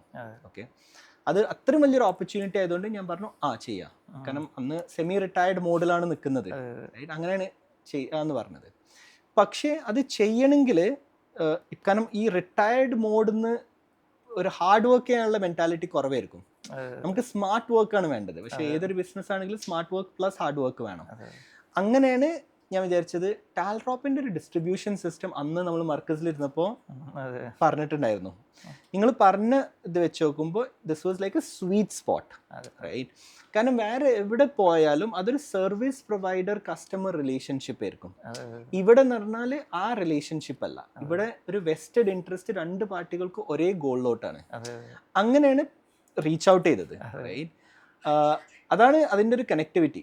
I brought logistics expertise, U brought resources, and then it made A good match. ഇപ്പോഴും ഫസ്റ്റ് ലൈനിൽ ആകെ ഉള്ളത് ഒരു എംപ്ലോയിയാ. നമ്മളിപ്പോൾ മൾട്ടി ക്രോസ് ഓഫ് ബിസിനസ് ചെയ്തിട്ടുണ്ട് ഈ കഴിഞ്ഞ 6 മാസത്തിൽ. നമുക്ക് സ്റ്റാഫില്ല, ഒരൊറ്റ സ്റ്റാഫുള്ളത്. അല്ല, അപ്പോൾ ഞാൻ അബ്ദുൾ ബ്രോയുടെ ഒരു മോഡലിംഗിൽ കണ്ട സംവിധാനമാണ് വളരെ ലിമിറ്റഡ് റിസോഴ്സസിൽ മാക്സിമം റവന്യൂ ജനറേറ്റ് ചെയ്യാൻ കഴിയുന്ന സമയം. ഇപ്പം നമ്മുടെ രണ്ടാമത്തെ വെഞ്ചർ കോപ്പി ലുവക്കിലേക്ക് വരുമ്പോൾ തന്നെ നമുക്കൊരു 250 കോടി ടേൺ ഓവർ ഒരു വർഷം ഉണ്ടാക്കാൻ കഴിയും. എന്നാൽ ഒരു 250 കോടി ടേൺ ഓവർ ഉണ്ടാക്കാൻ ഒരു വെഞ്ചർ, മറ്റൊരു സ്റ്റാർട്ടപ്പ് സ്പെൻഡ് ചെയ്യുന്ന എമൗണ്ട് നമുക്ക് സ്പെൻഡ് ചെയ്യേണ്ട, അല്ലെങ്കിൽ അത്രയും ടാലൻസുകൾ നമുക്ക് അതിൻ്റെ അകത്ത് കൊണ്ടുവരേണ്ട. അപ്പോൾ ഞാൻ കണ്ടൊരു വളരെ മോഡലുണ്ട്. ഞാനിപ്പോൾ നമ്മളുടെ ടീമിൻ്റെ അടുത്ത് ഞാൻ പറഞ്ഞൊരു സംവിധാനമുണ്ട്. കുറേ നമ്മുടെ വെഞ്ചേഴ്സൊക്കെ ഭയങ്കരമായിട്ട് ബേൺ ചെയ്ത് ഗ്രൗണ്ട് ഒരുപാട് എഫേർട്ട് എടുത്ത് ബിൽഡ് ചെയ്തിട്ട് ഒരു 5 വർഷങ്ങൾക്കപ്പുറമാണ് അവർ മാർക്കറ്റിൽ നിന്ന് ഫസ്റ്റ് റവന്യൂ തന്നെ ഉണ്ടാക്കാൻ പോകുന്നത്. അപ്പോൾ ആ കാറ്റഗറി ഓഫ് വെഞ്ചേഴ്സിനോടൊപ്പം, അല്ലെങ്കിൽ ആ ഒരു വെഞ്ചേഴ്സ് ഒരു സൈഡിൽ നിൽക്കുമ്പോൾ ഇപ്പുറത്ത് നമുക്കൊരു ഹൈ റവന്യൂ മേക്കിംഗ് വെഞ്ചേഴ്സ് നമുക്ക് വരുന്നുണ്ട്. ഇപ്പോൾ നമ്മുടെ അജിനോറ വന്നതുപോലെ, അജിനോറ ഇനിഷ്യലി തന്നെ നമ്മൾ 30,000 കോൺട്രാക്റ്റിലാണ്. അപ്പോൾ ഒരു 900 കോടി റവന്യൂ നമുക്ക് അതിൽ ഉണ്ടാക്കാൻ പറ്റും. അപ്പോൾ ഞാൻ ടീമിനോട് പറഞ്ഞൊരു സംഭവമാണ്, അടുത്ത് നമുക്കൊരു വർഷം മിനിമം 250 കോടി റവന്യൂ ജനറേറ്റ് ചെയ്യാൻ പറ്റുന്ന ഒരു വെഞ്ചറാണ് കോപ്പി ലുവക്ക്. അപ്പോൾ ഇതിലേക്ക് ടാൽഡ്രോപ്പ് വരുമ്പോൾ നമ്മൾ കണ്ട ഒരു സംഭവം അതാണ്, വളരെ ലിമിറ്റഡ് റിസോഴ്സസ്, അല്ലെങ്കിൽ വളരെ ചെറിയ റിസോഴ്സസ്. ഇപ്പം വാട്സാപ്പ് ഒക്കെ പറയുമ്പോൾ ഒരു 19 എംപ്ലോയീസിനെ വെച്ചിട്ട് അവർ ഇത്രയും ചെയ്തു എന്ന് പറയുന്നത് പോലെ അങ്ങനെ കണ്ട ഒരു വെഞ്ചറാണ് ഞാൻ കോപ്പി ലുവക്കിൽ. അപ്പോൾ ഞാൻ അബ്ദുൾ ബ്രോ ആർക്കിടെക്ചർ ചെയ്യുന്ന എല്ലാ സംവിധാനങ്ങളും കുറച്ച് റിസോഴ്സസ് മാക്സിമം റവന്യൂ എന്നൊരു കോൺസെപ്റ്റിലായിരിക്കും അല്ലേ? Correct. I think one is because നമുക്ക് BD സെയിൽസ് മാർക്കറ്റിംഗ് എന്നുള്ള ആംഗിൾ വരുന്നില്ല. കാരണം ഇതൊക്കെ റിലേഷൻഷിപ്പ് ലെഡ് അല്ലെങ്കിൽ professionally very senior level conversations ആണ്. അതുകൊണ്ട് തന്നെ നമുക്ക് ഒരു 10 സെയിൽസ് ആളെ വെച്ചിട്ട് ഓരോരുത്തർ 30 ലക്ഷത്തിന്റെ റവന്യൂ കൊണ്ടുവരേണ്ട, നമ്മൾ 2 ഫോൺ കോൾ ചെയ്താൽ ഒരു 3 കോടിയുടെ PO കിട്ടും. അതാണ് മെയിൻ. റൈറ്റ്. സെക്കൻഡ് എന്ന് പറഞ്ഞാൽ ഓപ്പറേഷൻസിലാണെങ്കിലും നമ്മളെ വെയർ ഹൗസ് ഉണ്ടാക്കേണ്ട ആവശ്യമില്ല. കാരണം നമ്മളെ വെയർ ഹൗസ് ഉണ്ടാക്കി കഴിഞ്ഞാൽ അതിൽ യൂട്ടിലൈസേഷന്റെ ഇഷ്യൂ വരും, അതിൽ യൂണിയന്റെ ഇഷ്യൂ വരും. അപ്പൊ നമ്മൾ എക്സിസ്റ്റിംഗ് വെയർ ഹൗസ് ഓപ്പറേറ്റേഴ്സിനോട് ഓൾറെഡി കണക്റ്റഡ് ആ. അപ്പൊ അവരെ സ്പെയർ കപ്പാസിറ്റി യൂസ് ചെയ്യാണ്. അത് മാത്രമല്ല spare capacity in a stressed warehouse. കാരണം അവർ റെന്റ് പോലും അടക്കാൻ ബുദ്ധിമുട്ടുള്ള ഒരു വെയർ ഹൗസിൽ പോയിട്ട് നിന്റെ റെന്റെങ്കിലും ഞാൻ കവർ ചെയ്യാന്ന് പറഞ്ഞാല് ചെയ്യും. റൈറ്റ്. പിന്നെ നമ്മൾ എല്ലാത്തിലും ടിക്കറ്റ് സൈസാണ് നോക്കുന്നത്. ഇപ്പൊ നമ്മള് ഒരു 30,000 രൂപയുടെ ട്രാൻസാക്ഷൻ ചെയ്യുന്നതിന് പകരം ഒരു 30 ലക്ഷത്തിന്റെ ട്രാൻസാക്ഷനിലാണ് നമുക്ക് താല്പര്യം. കാരണം എഫേർട്ട് മിക്കതിലും ഒന്നാണ്. അപ്പൊ അതിലും നല്ലത് ഹൈ ടിക്കറ്റ് സൈസ് ട്രാൻസാക്ഷൻ ചെയ്യുക, ഹൈ റിപ്പീറ്റ് ചെയ്യുക എന്നുള്ളൊരു മോഡലാണ്. അതിൽ തന്നെ ഇപ്പൊ അബ്ദുൾ ഞാൻ ആ ഡിസൈനിൽ കാണുമ്പോഴും നമ്മൾ കാണുന്ന ഒരു അട്രാക്ഷൻ തന്നെ അതാണ്. നമുക്ക് അതായത് അബ്ദുൾ ബ്രോ ഇതുവരെ ഉണ്ടാക്കിയ ഒരു കോണ്ടാക്ട് ബേസ് ഉണ്ട്, അല്ലെങ്കിൽ നമ്മുടെ ഒരു നെറ്റ്വർക്കിംഗ് അല്ലെങ്കിൽ നെറ്റ്വർക്ക് എന്ന് പറഞ്ഞൊരു സംഭവമുണ്ട്. അതിനെ മാക്സിമം യൂട്ടിലൈസ് ചെയ്യുന്ന മോഡൽ എനിക്ക് തോന്നുന്നു ഇപ്പൊ നമ്മുടെ ഒരു അലുമിനി അല്ലെങ്കിൽ ആ ഒരു ഫ്രണ്ട്സ് ഒക്കെ ആയിരിക്കാം ഇപ്പൊ ഈ കമ്പനികളുടെയൊക്കെ ടോപ്പ് പൊസിഷൻസിലിരിക്കുന്നത്. അപ്പോൾ നമുക്കൊരു ഫോൺ കോളിൽ ആക്സസ് ചെയ്യാം എന്ന് പറഞ്ഞാൽ ആ ആക്സസിന് നമുക്ക് എങ്ങനെ ലീവറേജ് ചെയ്യാം. അപ്പോൾ ഞാൻ കണ്ടതാണ്, ഞാൻ നമ്മുടെ ടീമിനോട് സ്റ്റാർട്ടപ്പ് ടീമിൻ്റെ അടുത്ത് ഞാൻ പറഞ്ഞൊരു സംഭവമുണ്ട്. അബ്ദുൾ ബ്രോയുടെ എക്സ്പെർട്ടൈസ് എന്ന് പറഞ്ഞാൽ കണക്ഷൻസ് ആണ്. ഒരു ഫോൺ കോളിൽ ഡീലുകൾ കിട്ടും, നമ്മൾക്ക് ആ ഡീലിനെ കൺവേർട്ട് ചെയ്യാൻ കഴിയുന്ന എൻജിൻ സപ്പോർട്ട് ചെയ്താൽ മതി. അതും വളരെ ലിമിറ്റഡ് റിസോഴ്സ് ചെയ്താൽ മതി. അപ്പോൾ അതാണ് ഞാൻ പറഞ്ഞത്, ടാൽഡ്രോപ്പിൻ്റെ എക്കോസിസ്റ്റവും അബ്ദുൾ ബ്രോയുടെ എക്സ്പെർട്ടൈസും കൂടി വരുമ്പോൾ നമ്മൾ ഈ 250 കോടി എന്ന് പറഞ്ഞാൽ വളരെ നിസ്സാരമായിട്ടുള്ളൊരു സംഭവമാണ്. ഇനിഷ്യലി 2015 നമ്മുടെ എക്കോസിസ്റ്റം ബിൽഡ് ചെയ്യുന്ന സമയത്ത് ആളുകൾ ചോദിക്കും, നിങ്ങൾ എന്തിനാണ് ഇത്രയും വലിയ സംഭവം ബിൽഡ് ചെയ്യുന്നത്? സ്റ്റാർട്ടപ്പ് എന്നൊക്കെ പറഞ്ഞ ആളുകൾ ചെറിയ, നിങ്ങൾ ഇത്രയും വലിയത്. ഞാൻ പറഞ്ഞു, ഇതൊരു എഞ്ചിനാണ്. ഈ എഞ്ചിൻ ഉപയോഗിക്കാൻ പോകുന്നത് ലോകത്തുള്ള ഗവൺമെന്റുകളാണ്, ലോകത്തുള്ള കോർപ്പറേറ്റുകളാണ്, ലാർജ് റിയൽ എസ്റ്റേറ്റ് വെഞ്ചേഴ്സ് ആണ്, ഗ്ലോബൽ വെഞ്ചേഴ്സ് ആണ്. അതായത് അബ്ദുൾ ബ്രോയെ പോലെ ഒരു പൊട്ടൻഷ്യൽ ആയിട്ട് ഇത്രയും കണക്ഷൻ ഉള്ള ഒരാൾക്ക് അവർക്ക് ഉപയോഗിക്കാൻ വേണ്ടിയിട്ടാണ് നമ്മൾ എക്കോസിസ്റ്റം ഉണ്ടാക്കുന്നത്. അതായത് 100 കോടി 200 കോടി എന്ന് പറഞ്ഞാൽ ഞെട്ടലില്ലാത്ത ടീം. അബ്ദുൾ ബ്രോ നമ്മൾ നിസ്സാരമായിട്ട് സംസാരിക്കുന്നത് ഓക്കെ നമുക്ക് ഈ ഫിനാൻഷ്യലി 250 കോടിയുടെ ബിസിനസ് ചെയ്യാനാണ്. നമ്മൾ ചില അടുത്ത് പറയുമ്പോഴേക്ക് 2 കോടി എന്ന് പറഞ്ഞാൽ തന്നെ വലിയ എമൗണ്ട് ആയിട്ട് കാണുന്നവരെ അവർക്ക് ഈ എക്കോസിസ്റ്റം ഉൾക്കൊള്ളത്തില്ല. നമ്മൾ പറഞ്ഞത് ഈ എക്കോസിസ്റ്റം എക്സ്ട്രീംലി പവർഫുൾ ആണ്. ഇതിൻ്റെ അകത്ത് ഇപ്പോൾ ഒരു 10 കോടി വേണമെന്ന് പറഞ്ഞാൽ 10 പേരെടുത്ത് വിളിച്ചാൽ മതി. 1 കോടി വെച്ചിട്ട് 10 പേര് ചെയ്യുന്ന എക്കോസിസ്റ്റം ആണത്. പക്ഷേ ഈ 10 കോടി വെച്ച് 100 കോടിയും 1000 കോടിയും ഉണ്ടാക്കാൻ കഴിയുന്ന ആളുകൾ വേണം എക്കോസിസ്റ്റം ഉപയോഗിക്കാൻ. ആ എബിലിറ്റി ഇല്ലാത്ത ആളുകൾ, അല്ലെങ്കിൽ ആ വിഷ്വലൈസേഷൻ ഇല്ലാത്ത ആളുകൾ, അല്ലെങ്കിൽ ആ മാനിഫെസ്റ്റേഷൻ ഇല്ലാത്ത ആൾക്ക് എക്കോസിസ്റ്റം പറ്റില്ല. ഇത് കൺവേ ചെയ്യാൻ ഞാൻ അധികം ഭയങ്കര എഫേർട്ട് എടുത്തൊരു സംഭവമാണ്. കാര്യം നമ്മളിപ്പോൾ കേരളത്തിലെ 100 ഗ്രാമങ്ങളിൽ വില്ലേജ് പാർക്ക് ഉണ്ടാക്കും. അപ്പോൾ എൻ്റെ അടുത്ത് ചോദിക്കുന്നത്, നിങ്ങൾ ഈ കെട്ടിടം കെട്ടി ഉണ്ടാക്കിയിടുന്നു, ഇതിനകത്ത് അനക്കമില്ല. ഞാൻ പറഞ്ഞത് 100 എണ്ണമാണ് ബിസിനസ്. അപ്പോൾ നമ്മൾ 100 എണ്ണത്തിൽ 2500 സീറ്റ്. ഇപ്പോൾ ബാക്ക് ഓഫീസ്, ഇപ്പോൾ US കമ്പനികൾക്ക് നമ്മൾ ബാക്ക് ഓഫീസ് എടുക്കും. കാര്യം US കമ്പനികളെ സംബന്ധിച്ചിടത്തോളം അവർക്ക് മോർണിംഗ് എന്ന് പറഞ്ഞാൽ നമ്മുടെ രാത്രി 9 മണിയാണ് അവരുടെ മോർണിംഗ് ഓഫീസ് ടൈം. അപ്പോൾ നമ്മൾ രാത്രി ഒരു 9 മണി മുതൽ രാവിലെ ഒരു 6 മണി വരെ നമ്മുടെ വില്ലേജ് പാർക്കുകൾ ബാക്ക് ഓഫീസായിട്ട് കൊടുത്തു കഴിഞ്ഞാൽ ഒരു $1000 ഒരു മാൻ പവറിന് പുറത്ത് കിട്ടിയാൽ ഒരു വില്ലേജ് പാർക്ക് നമുക്ക് 20 ലക്ഷം ജനറേറ്റ് ചെയ്യും. 100 വില്ലേജ് പാർക്ക് ആയപ്പോൾ 20 കോടി ജനറേറ്റ് ചെയ്തു. ഒരു വർഷം 240 കോടി അവിടെ നിന്ന് ഉണ്ടാക്കാം. അത് പക്ഷേ നമ്മളവരോട് നമ്മുടെ 10 സീറ്റ് ഉണ്ടെന്ന് പറഞ്ഞാൽ അവർക്ക് താല്പര്യം ഉണ്ടാവില്ല. 2500 സീറ്റ് നമ്മുടെ ഉണ്ട് എന്ന് പറയുമ്പോഴാണ് ഒരു B2B പാർട്ട്ണർഷിപ്പ് അവിടെ റെഡി ആവുന്നത്. രാവിലെ ഒരു 6 തൊട്ട് രാത്രി 8 വരെ നമുക്ക് സ്കിൽ ഡെവലപ്മെന്റ് ഹബ്ബ് 2 മണിക്കൂർ 1 മണിക്കൂറുള്ള കോഴ്സുകൾ കൊടുത്താൽ അത് മിനിമം ഒരു 100 CR ചെയ്യും. അത് 100 ഗ്രാമങ്ങളിൽ നിന്ന് മാത്രം ഒരു 250-300 കോടി രൂപ മിനിമം നമുക്ക് എന്ത് ചെയ്യാൻ പറ്റും, ജനറേറ്റ് ചെയ്യാൻ പറ്റുന്ന ഒരു മോഡൽ പറയുമ്പോൾ ഇവർക്കത് സമൂഹത്തിന് എന്ത് ചെയ്തിട്ടുണ്ട് അത് കിട്ടാത്തതിൻ്റെ പ്രശ്നമുണ്ട്. അവിടെയാണ് നമ്മൾ മനസ്സിലാക്കിയത് എക്കോസിസ്റ്റം കൊടുക്കുന്നത് ഒരിക്കലും സ്മോൾ പ്ലേയേഴ്സിനാവരുത്. അങ്ങനെ നമ്മൾ ഇൻവൈറ്റ് ചെയ്ത് ഇപ്പോൾ IIT എന്നുള്ള ഇൻവിറ്റേഷൻ നമ്മൾ സ്റ്റാർട്ട് ചെയ്യുന്നു. അപ്പോൾ അതിൽ അബ്ദുൾ ബ്രോയുടെ ഫസ്റ്റ് സ്റ്റാർട്ടപ്പ് വരുമ്പോഴേക്കും നമ്മൾ പറഞ്ഞൊരു സംഭവം, ഇതാണ് വാലിഡേഷൻ എന്ന് പറഞ്ഞാൽ ഇതിനെ ഉപയോഗിക്കാൻ അറിയാവുന്നവർക്ക് ഇതിൻ്റെ വാല്യൂ മനസ്സിലാവുള്ളൂ. ആ വാല്യൂ മനസ്സിലാവാത്തവരെ സംബന്ധിച്ചിടത്തോളം ഒരു സൈഡിൽ നമ്മൾ എന്താണ് 2017 കൃഷ്ണവിലാസ് അപ്പർ പ്രൈമറി സ്കൂളിൽ ആദ്യത്തെ ടെക്കീസ് പാർക്ക് തുടങ്ങി. അവിടെ നിന്ന് 11 വയസ്സുള്ള മക്കൾ ജോയിൻ ചെയ്തു. അവർ 8-9 വർഷം കൊണ്ട് അവരുടെ സ്വന്തം സ്റ്റാർട്ടപ്പ് ഉണ്ടാക്കി. ഇതാണ് എക്കോസിസ്റ്റത്തിൻ്റെ ഒന്നാമത്തെ സ്പെഷ്യാലിറ്റി എന്ന് പറഞ്ഞാൽ ഇതിൽ നിന്ന് തന്നെ ഫൗണ്ടേഴ്സ് സുക്കർബർഗ് ഉണ്ടാവും, ഇതിൽ നിന്ന് തന്നെ ഫേസ്ബുക്ക് ഉണ്ടാവും. രണ്ടാമത് ഓൾറെഡി ഉള്ള സുക്കർബർഗിന് ഓൾറെഡി ഉള്ള ഫേസ്ബുക്കിന് ലീവറേജ് ചെയ്യാനും ഈ എക്കോസിസ്റ്റം യൂസ് ചെയ്യാം. രണ്ടും ഒരേപോലെ കണക്റ്റ് ആണ്. ഒന്ന് താഴേന്ന് വെഞ്ചേഴ്സ് ഉണ്ടായി വരണം, മുകളിലുണ്ടാകുന്ന വെഞ്ചേഴ്സ് സ്കെയിൽ ചെയ്യാനും ഈ എക്കോസിസ്റ്റം യൂസ് ചെയ്യപ്പെടണം. അപ്പോൾ ടാൽഡ്രോപ്പ് വളരെ പ്രതീക്ഷയോടെ കാണുന്ന ഒരു വെഞ്ചറാണ് കോപ്പി ലുവക്ക്. അപ്പോൾ ഫസ്റ്റ് ലൈൻ എന്നുള്ള നമ്മുടെ ഒരു വെഞ്ചർ നമ്മൾ ഇനിഷ്യലി പറഞ്ഞ ലോജിസ്റ്റിക്സിൻ്റെ ഒരു കോൺസെപ്റ്റിലേക്ക് വന്നു. സെക്കൻഡ് നമ്മളുടെ ഏറ്റവും ലാർജ് ആയിട്ട് നമ്മൾ ഹൈ റവന്യൂ മേക്കിങ്ങിലേക്ക് നമ്മൾ ബിൽഡ് ചെയ്യുന്നതാണ് കോപ്പി ലുവക്ക്.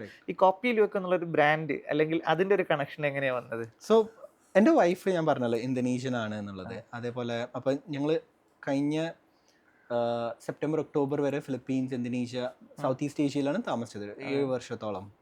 ഇങ്ങോട്ട് വന്നപ്പോൾ കറിയിട്ടൊന്നും ഇല്ലായിരുന്നു. അപ്പോൾ ഇവിടുത്തെ ചായയും കോഫിയുടെയും ടേസ്റ്റ് പിന്നെ എനിക്ക് പറ്റാണ്ടായിപ്പോയി എന്തോ. അപ്പോൾ അന്ന് അപ്പോൾ എൻ്റെ വൈഫിൻ്റെ ഫ്രണ്ട്സ് ഇങ്ങോട്ട് ട്രാവൽ ചെയ്യുന്നത്. അപ്പോൾ അവരോട് നമ്മൾ പറഞ്ഞു കോപ്പി ലുവക്കിൻ്റെ ബീൻസ് കൊണ്ടുവരണം. Kopi Luwak basically is civet coffee. അതെങ്ങനെയാണെന്ന് വെച്ചാൽ ഒരു പൂച്ച ഈ കോഫി ബീൻസിനെ കഴിച്ച് ആ പൂച്ചയുടെ വയറ്റിൽ ഫെർമെൻറ്റ് ചെയ്ത് അപ്പിടുമ്പോൾ കിട്ടുന്ന ബീൻസാണ് Kopi Luwak. It's the most expensive coffee in the world. ഇപ്പം നിങ്ങൾ ഫ്ലിപ്കാർട്ടിൽ പോയാൽ നിങ്ങൾക്ക് കോപ്പി ലുവക്ക് കിട്ടും. പക്ഷെ അത് കൂർഗ് എന്നുള്ളതാണ്. അതും കൂർഗ് എന്ന് വെച്ചാൽ അത് ഫാം ചെയ്ത കാറ്റ്സ് ആണ്, അല്ലാണ്ട് വൈൽഡ് കാറ്റ്സ് അല്ല, വൈൽഡ് സിവെറ്റ് അല്ല. വൈൽഡ് സിവെറ്റിൻ്റെ ഫ്ലേവർ ഭയങ്കര ഡിഫറെൻ്റ് ആണ് അതിൽ നിന്ന് കിട്ടുന്ന കോപ്പി ലുവക്കിൻ്റെ. അപ്പോൾ ആ കോപ്പി ലുവക്കിനെ കുറിച്ച് ഞാൻ എൻ്റെ ഫ്രണ്ട്സിനോട് ഇങ്ങനെ പറഞ്ഞു, എനിക്ക് കുടിക്കാൻ കോപ്പി ലുവക്ക് കണ്ടത്. അപ്പോൾ അവർക്കൊരു താല്പര്യം, വേൾഡ്സ് മോസ്റ്റ് എക്സ്പെൻസീവ് കോഫി, ഇങ്ങനെ ഒരു അപ്പിയിൽ നിന്ന് വരുന്നൊരു കോഫി ട്രൈ ചെയ്യണം. അപ്പം ഞാൻ അവർക്കൊക്കെ സാമ്പിൾ അയച്ചു കൊടുത്തു. അപ്പോൾ അവർ പറഞ്ഞു ഇതെങ്ങനെ പിന്നെയും കിട്ടുക, കാരണം സ്ഥിരം വേണമല്ലോ, ഇഷ്ടപ്പെട്ടാൽ പിന്നെ അത് ഡെയിലി ഒരു റൂട്ടീൻ ആക്കണം. അങ്ങനെയാണ് ഞാൻ എൻ്റെ ഒരു ഫ്രണ്ടിനെ അപ്രോച്ച് ചെയ്തിട്ട് ഒരു വെബ്സൈറ്റ് ഉണ്ടാക്കി copyluwak.co.in. എന്നിട്ട് അതിൽ ലിസ്റ്റ് ചെയ്തു. അതിൽ ലിസ്റ്റ് ചെയ്തോടുകൂടി ബാക്ക് ടു ബാക്ക് ഓർഡേഴ്സ് വന്നു തുടങ്ങി. നമ്മൾ പ്രൈസിങ് അട്രാക്റ്റീവ് ആയിരുന്നു, പക്ഷെ എങ്കിൽ പോലും കാപ്പിപ്പൊടിക്ക് 100 ഗ്രാമിന് 549 രൂപ. It's expensive coffee. അത് വെച്ചിട്ട് പോലും നമുക്ക് നല്ല സെയിൽ കിട്ടി. അത് കിട്ടിയപ്പോഴാണ് നമ്മളെ റിലേഷൻഷിപ്സും ഫ്രണ്ട്സും ഉണ്ട് സെപ്റ്റോലും, സ്വിഗ്ഗി, ഇൻസ്റ്റമാർട്ട്, ബ്ലിങ്കിറ്റ്. അവർ പറഞ്ഞു ഞങ്ങൾ ഇത് വാങ്ങിക്കാം, നമുക്ക് ഇത് വിൽക്കാൻ വേണ്ടിയിട്ട്. യൂഷ്വലി എങ്ങനെ ചെയ്യാന്ന് വെച്ചാൽ ഈ പ്ലാറ്റ്ഫോംസിലൊക്കെ നമ്മൾ ലിസ്റ്റ് ചെയ്യണം, എന്നിട്ട് കസ്റ്റമർ വാങ്ങുമ്പോൾ നമുക്ക് അതിന് പേ ഔട്ട് കിട്ടും. പക്ഷേ ഇവർ പറഞ്ഞു ഞങ്ങൾക്ക് അത്രയും ഇഷ്ടപ്പെട്ടു പ്രോഡക്റ്റ്, ഞങ്ങൾ ഔട്ട്റൈറ്റ് പർച്ചേസ് ചെയ്തോളാം, നിങ്ങൾ ലിസ്റ്റ് ചെയ്തിട്ട് അത് വിറ്റ് തീരുന്നവരെ വെയിറ്റ് ചെയ്യണ്ട, ഞങ്ങൾ അപ്ഫ്രണ്ട് പേ ചെയ്യുക, അത് വിറ്റിയില്ലേ ഞങ്ങളെ പ്രോബ്ലം. അങ്ങനെയാണ് നമ്മൾ കോപ്പി ലുവക്ക് എന്നുള്ളൊരു പ്രോഡക്റ്റ് ഇവിടെ ലോഞ്ച് ചെയ്തത്. കോപ്പി ലുവക്ക് ഇവിടെ ഇന്തോനേഷ്യ എന്നുള്ള കോപ്പി ലുവക്ക് ആരും ചെയ്യുന്നത്, ആരാണെങ്കിലും കൂർഗ് എന്നുള്ള കോപ്പി ലുവക്ക ചെയ്യുന്നത്. അത് തുടങ്ങിക്കഴിഞ്ഞപ്പോൾ ഇതേ ഫ്രണ്ട്സ് ഇൻസ്റ്റമാർട്ടും ബ്ലിങ്കിറ്റും സെപ്റ്റോ എന്നൊക്കെയുള്ള ഫ്രണ്ട്സ് പറഞ്ഞു അങ്ങനെയാണെങ്കിൽ കുറച്ചും കൂടി പ്രോഡക്ട്സ് നിങ്ങൾക്ക് ചെയ്തുകൂടെ, റൈറ്റ്? കാരണം നിങ്ങൾക്ക് ഓൾറെഡി ലോജിസ്റ്റിക്സ് എക്സ്പീരിയൻസ് ഉണ്ട്, വെയർ ഹൗസിങ് ഉണ്ട്. അങ്ങനെ ഇപ്പോൾ കോപ്പി ലുവക്ക് ബ്രാൻഡ്സ് പ്രൈവറ്റ് ലിമിറ്റഡ് എന്നൊരു കമ്പനിയിൽ കോപ്പി ലുവക്ക് ഒരു പ്രോഡക്റ്റ് ആണ്. അത് കൂടാണ്ട് മറ്റു പ്രോഡക്ട്സും നമ്മൾ ചെയ്യുന്നുണ്ട് ഇപ്പോൾ. അതാണ് ബേസിക്കലി കാര്യം ഞാൻ അതിൽ കാണുന്ന സംവിധാനം തന്നെ. അപ്പോൾ കോപ്പി ലുവക്ക് എന്നുള്ളൊരു മാസ്റ്റർ ഒരു കമ്പനി ആയിട്ട് മാറുന്നു, അതിൻ്റെ വൺ ഓഫ് ദ ബ്രാൻഡായിട്ട് ഇത് വരുന്നു. ഇതിൻ്റെ അണ്ടറിൽ നമ്മൾ ഇങ്ങനെ പ്രോഡക്റ്റ് ആഡ് ചെയ്യുന്നു. അപ്പോൾ ഇവിടെ ഇപ്പം മറ്റൊരു സ്റ്റാർട്ടപ്പിന് പറ്റാത്തൊരു സംവിധാനമാണ് അബ്ദുൾ ബ്രോയുടെ ഒരു എക്സ്പീരിയൻസ്. കാര്യം നമ്മുടെ ഫ്രണ്ട്സാണ് ഈ ഇരിക്കുന്ന സെപ്റ്റോയുടെ ആളുകൾ, അല്ലെങ്കിൽ ഇൻസ്റ്റാമാർട്ടിൻ്റെ ആൾ, അല്ലെങ്കിൽ ബ്ലിങ്കിറ്റിൻ്റെ ആൾ. അപ്പോൾ സ്വാഭാവികമായിട്ട് നമുക്ക് ആക്സസ് ഭയങ്കര സംഭവമാണ്. അപ്പോൾ നമ്മളുടെ ഒരു ജെനുവിനിറ്റി അല്ലെങ്കിൽ നമ്മുടെ ഒരു എക്സ്പെർട്ടൈസ് അവർക്ക് അറിയാം.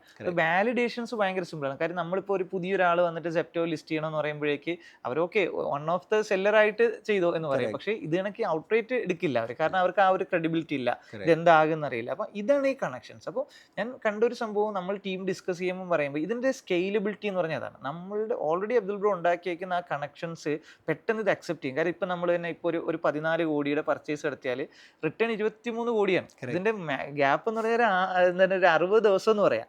അപ്പോൾ ഏത് ബിസിനസ്സിന് ഇങ്ങനെ പെട്ടെന്ന് കിട്ടുമെന്നുള്ള കാര്യം ഇവർക്കൊക്കെ ഒന്ന് ഇതിൻ്റെ സെയിൽസിലേക്ക് വേണ്ട അവരെടുക്കുന്ന ഒരു എഫേർട്ട്, ഇതൊന്നും ഇല്ലാതെ നടക്കുന്നു എന്നുള്ളതാണ് ഇതിൻ്റെ ഒരു സ്കെയിലബിലിറ്റി. നമ്മളെ സംബന്ധിച്ചിടത്തോളം നമുക്ക് അവിടെ നല്ല കണക്ഷൻ ഉണ്ട്. ഒരു കോളിൽ സംഭവം ഇവിടെ എത്തിക്കഴിഞ്ഞാൽ എടുക്കാൻ സംവിധാനമുണ്ട്. ഇപ്പോൾ ചുരുക്കി പറഞ്ഞു കഴിഞ്ഞാൽ നമ്മൾക്ക് വളരെ നമ്മുടെ ഈ ഒരു എക്സ്പെർട്ടൈസിനെ വളരെ സിംപ്ലി നമുക്ക് എൻകാഷ് ചെയ്യാൻ, അല്ലെങ്കിൽ നമ്മളതിനെ ഒരു റവന്യൂ മേക്കിംഗ് വളരെ ഈസി ആക്കാൻ പറ്റുന്നു എന്നുള്ളതാണ്. അപ്പോൾ ഇതിൻ്റെ ഒരു സ്കെയിലബിലിറ്റി, ഒരു 1000 കോടി റവന്യൂയിലേക്ക് ഇപ്പോൾ നമ്മൾ 250 കോടി മാപ്പ് ചെയ്തു, ഇതൊരു 1000 CR എത്തിക്കാൻ എത്ര സമയം വേണ്ടി വരും അബ്ദുൾ ബ്രോഡ് ഇപ്പോൾ ഉള്ള എക്സ്പെർട്ടൈസിൽ?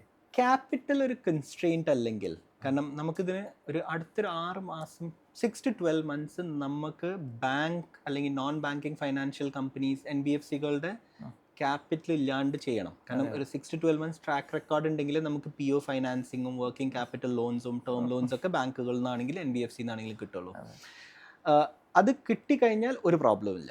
അത് കിട്ടിക്കഴിഞ്ഞാൽ ഒരു 2 years third financial year which is basically ഇത് 2027-28 ഫിനാൻഷ്യൽ ഇയറിൽ നമുക്ക് 1000 കോടി സുഖമായിട്ട് എത്തിക്കാൻ പറ്റും. അപ്പം അതെ, നമ്മുടെ ഇപ്പോൾ ഇൻവെസ്റ്റേഴ്സ് കമ്മ്യൂണിറ്റിയിൽ നമ്മൾ പ്രസന്റ് ചെയ്തിരുന്ന സംഭവമാണ്. നമ്മളിപ്പോൾ ഒരു GCTR ഫ്രെയിംവർക്ക് ഇൻട്രൊഡ്യൂസ് ചെയ്തിരുന്നു.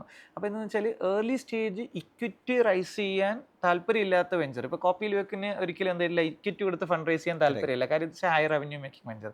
രണ്ടാമത്തെ സംവിധാനം, ഇതിൻ്റെ ഇടയിൽ ഇവർക്ക് ഓൾറെഡി സേഫായിട്ട് എന്തെങ്കിലും റവന്യൂ ഫണ്ട് കിട്ടും 1 year കഴിഞ്ഞാൽ.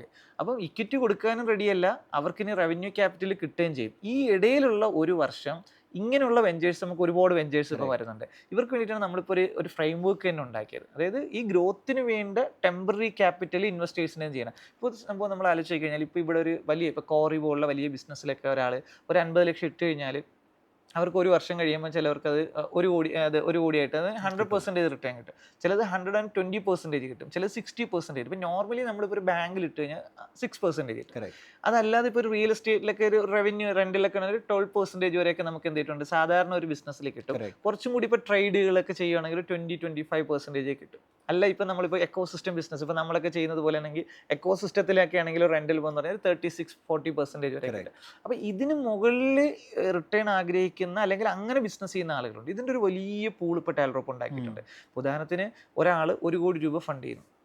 ആ 1 കോടി വെച്ച് നമ്മുടെ ഒരു പർച്ചേസ് ചെയ്ത് കഴിഞ്ഞാൽ നമ്മളെ സംബന്ധിച്ചിടത്തോളം എന്താണ്, ഇതിന് 120% വരെ നമുക്ക് എന്ത് ചെയ്യുന്ന റിട്ടേൺ ഉണ്ട്. അപ്പോൾ ഇതിൻ്റെ ഒരു പകുതി നമുക്ക് അവർക്ക് കൊടുത്താലും പ്രശ്നമില്ല, 60% കൊടുത്താലും പ്രശ്നമില്ല. എന്ന് പറഞ്ഞാൽ 1 ലക്ഷം ഒരാൾ ഇൻവെസ്റ്റ് ചെയ്താൽ മന്ത്ലി അവർക്ക് റിട്ടേൺ എന്ന് പറഞ്ഞാൽ 5000 rupees അവർക്ക് എന്താണ് അതിൻ്റെ ഒരു റിട്ടേൺ, അതിന് 60% അവർക്ക് റിട്ടേൺ കിട്ടുക. അപ്പോൾ നമ്മൾ കണ്ടപ്പോൾ നമ്മുടെ എക്കോസിസ്റ്റത്തിൽ നമ്മൾ അത്യാവശ്യം ഹൈ ടിക്കറ്റ് ഇൻവെസ്റ്റേഴ്സ് ഉണ്ടാവില്ല. അപ്പോൾ അവരോട് എല്ലാവരോടും നമ്മൾ പറഞ്ഞു, നിങ്ങൾ എപ്പോഴും റെഡി ആയിട്ടിരിക്കണം. നമ്മളിങ്ങനെ പറയും, ദാ 1 CR ഒരു ഓപ്പർച്യൂണിറ്റി ഉണ്ടെന്ന് പറയും. അപ്പോൾ ഈ 1 CR ഓപ്പർച്യൂണിറ്റി, ഇപ്പോൾ ഞാൻ ആ 1 CR വാങ്ങി നമ്മുടെ എക്കോസിസ്റ്റം കമ്പനി ഇപ്പോൾ അബ്ദുൾ ബ്രോയ്ക്ക് ഒരു ലോൺ ആയിട്ട് ചെയ്ത് കഴിഞ്ഞാൽ അബ്ദുൾ ബ്രോയ്ക്ക് മിനിമം എന്ത് ചെയ്യാൻ പറ്റും, 60% തിരിച്ച് ചെയ്യാൻ പറ്റും. ഈവൻ നമുക്ക് ഈ 120% ഒരു വർഷം കൊടുത്താലും പ്രശ്നമില്ല. കാര്യം എന്താണെന്ന് വെച്ചാൽ അടുത്ത വർഷം മുതൽ നമുക്ക് മാക്സിമം 12% ഫണ്ട് നമുക്ക് എന്ത് ചെയ്യാൻ കിട്ടും. അപ്പോൾ ഇക്വിറ്റി ഇല്ലാതെ ഫണ്ട് റൈസ് ചെയ്യാൻ ആഗ്രഹിക്കുന്ന, അതോടൊപ്പം തന്നെ അടുത്ത ഒരു വർഷത്തിനുള്ളിൽ ഈ ട്രാക്ക് റെക്കോർഡ് ഉണ്ട് എങ്കിൽ അവർക്ക് സ്വന്തം ഡെറ്റ് ഫിനാൻസ് അല്ലെങ്കിൽ റവന്യൂ ഫണ്ട് കിട്ടുന്ന വെഞ്ചേഴ്സിന് വേണ്ടിയിട്ട് നമ്മളിപ്പോൾ ഒരു എക്കോസിസ്റ്റത്തിൽ ചെയ്തു. അപ്പോൾ ആ എക്കോസിസ്റ്റത്തിൽ നമ്മുടെ വളരെ ഫിറ്റ് ആയിട്ട്, കാരണം നമ്മുടെ ഇൻവെസ്റ്റേഴ്സിന് അത് ഭയങ്കര അട്രാക്റ്റ് ആണ്. കാരണം നോർമലി ലോങ് ടൈം ചെയ്യുന്ന ഇൻവെസ്റ്റേഴ്സിന് ഇതിൽ വേണ്ട. ഇതെന്ന് പറയുമ്പോൾ മാക്സിമം 3 months അല്ലെങ്കിൽ 6 months അങ്ങേറ്റം, അല്ലെങ്കിൽ അങ്ങേറ്റം പോയ 1 വർഷം, അതിനപ്പുറത്തേക്ക് ഈ ഫണ്ട് വേണ്ടാത്തൊരു ഇൻവെസ്റ്റേഴ്സ്. അപ്പോൾ ഇതായിരുന്നു ടാൽറോപ്പിന്റെ എക്കോസിസ്റ്റത്തിന്റെ ഒരു പ്രത്യേകത എന്ന് പറഞ്ഞാൽ, ഓരോ വെഞ്ചറിനും എന്ത് ഫണ്ടാണ് ഉണ്ടായത്. ഇപ്പം ഇക്വിറ്റി ഫണ്ടാണ് വേണ്ടെങ്കിൽ ഏഞ്ചൽ ഇൻവെസ്റ്റേഴ്സ് വരും. അതല്ല റവന്യൂ ഷെയറിനനുസരിച്ചിട്ടാണെങ്കിൽ അത് വെഞ്ചർ സ്റ്റുഡിയോ ഇൻവെസ്റ്റേഴ്സ് വരും. അതല്ല ഇനിഷ്യലി ഒരു വെഞ്ചർ ബിൽഡ് ചെയ്യാനാണെങ്കിൽ കൺസോർഷ്യം ഇൻവെസ്റ്റേഴ്സ് വരും. ഇതിൻ്റെ ഒരു എക്കോസിസ്റ്റം റെന്റിൽ പോകാനാണെങ്കിൽ അതിന് എക്കോസിസ്റ്റം ഇൻവെസ്റ്റേഴ്സ് വരും. ടെമ്പററി ആണെങ്കിൽ ടെമ്പററി ഇൻവെസ്റ്റേഴ്സ് വരും. എന്ന് പറഞ്ഞാൽ എല്ലാ ടൈപ്പ് ഓഫ് ഇൻവെസ്റ്റേഴ്സിനും വരാൻ കഴിയുന്ന ഒരു എക്കോസിസ്റ്റമാണ് ടാൽറോപ്പിന്റെ എക്കോസിസ്റ്റം. ഇത് യൂസ് ചെയ്യുന്നത് ഓരോന്നാണ്. ഇപ്പോൾ നമ്മുടെ ഈ സംവിധാനത്തിന് ഇക്വിറ്റി ഫണ്ട് പറ്റില്ല, കാര്യം നമുക്ക് അതിൻ്റെ ആവശ്യമില്ല.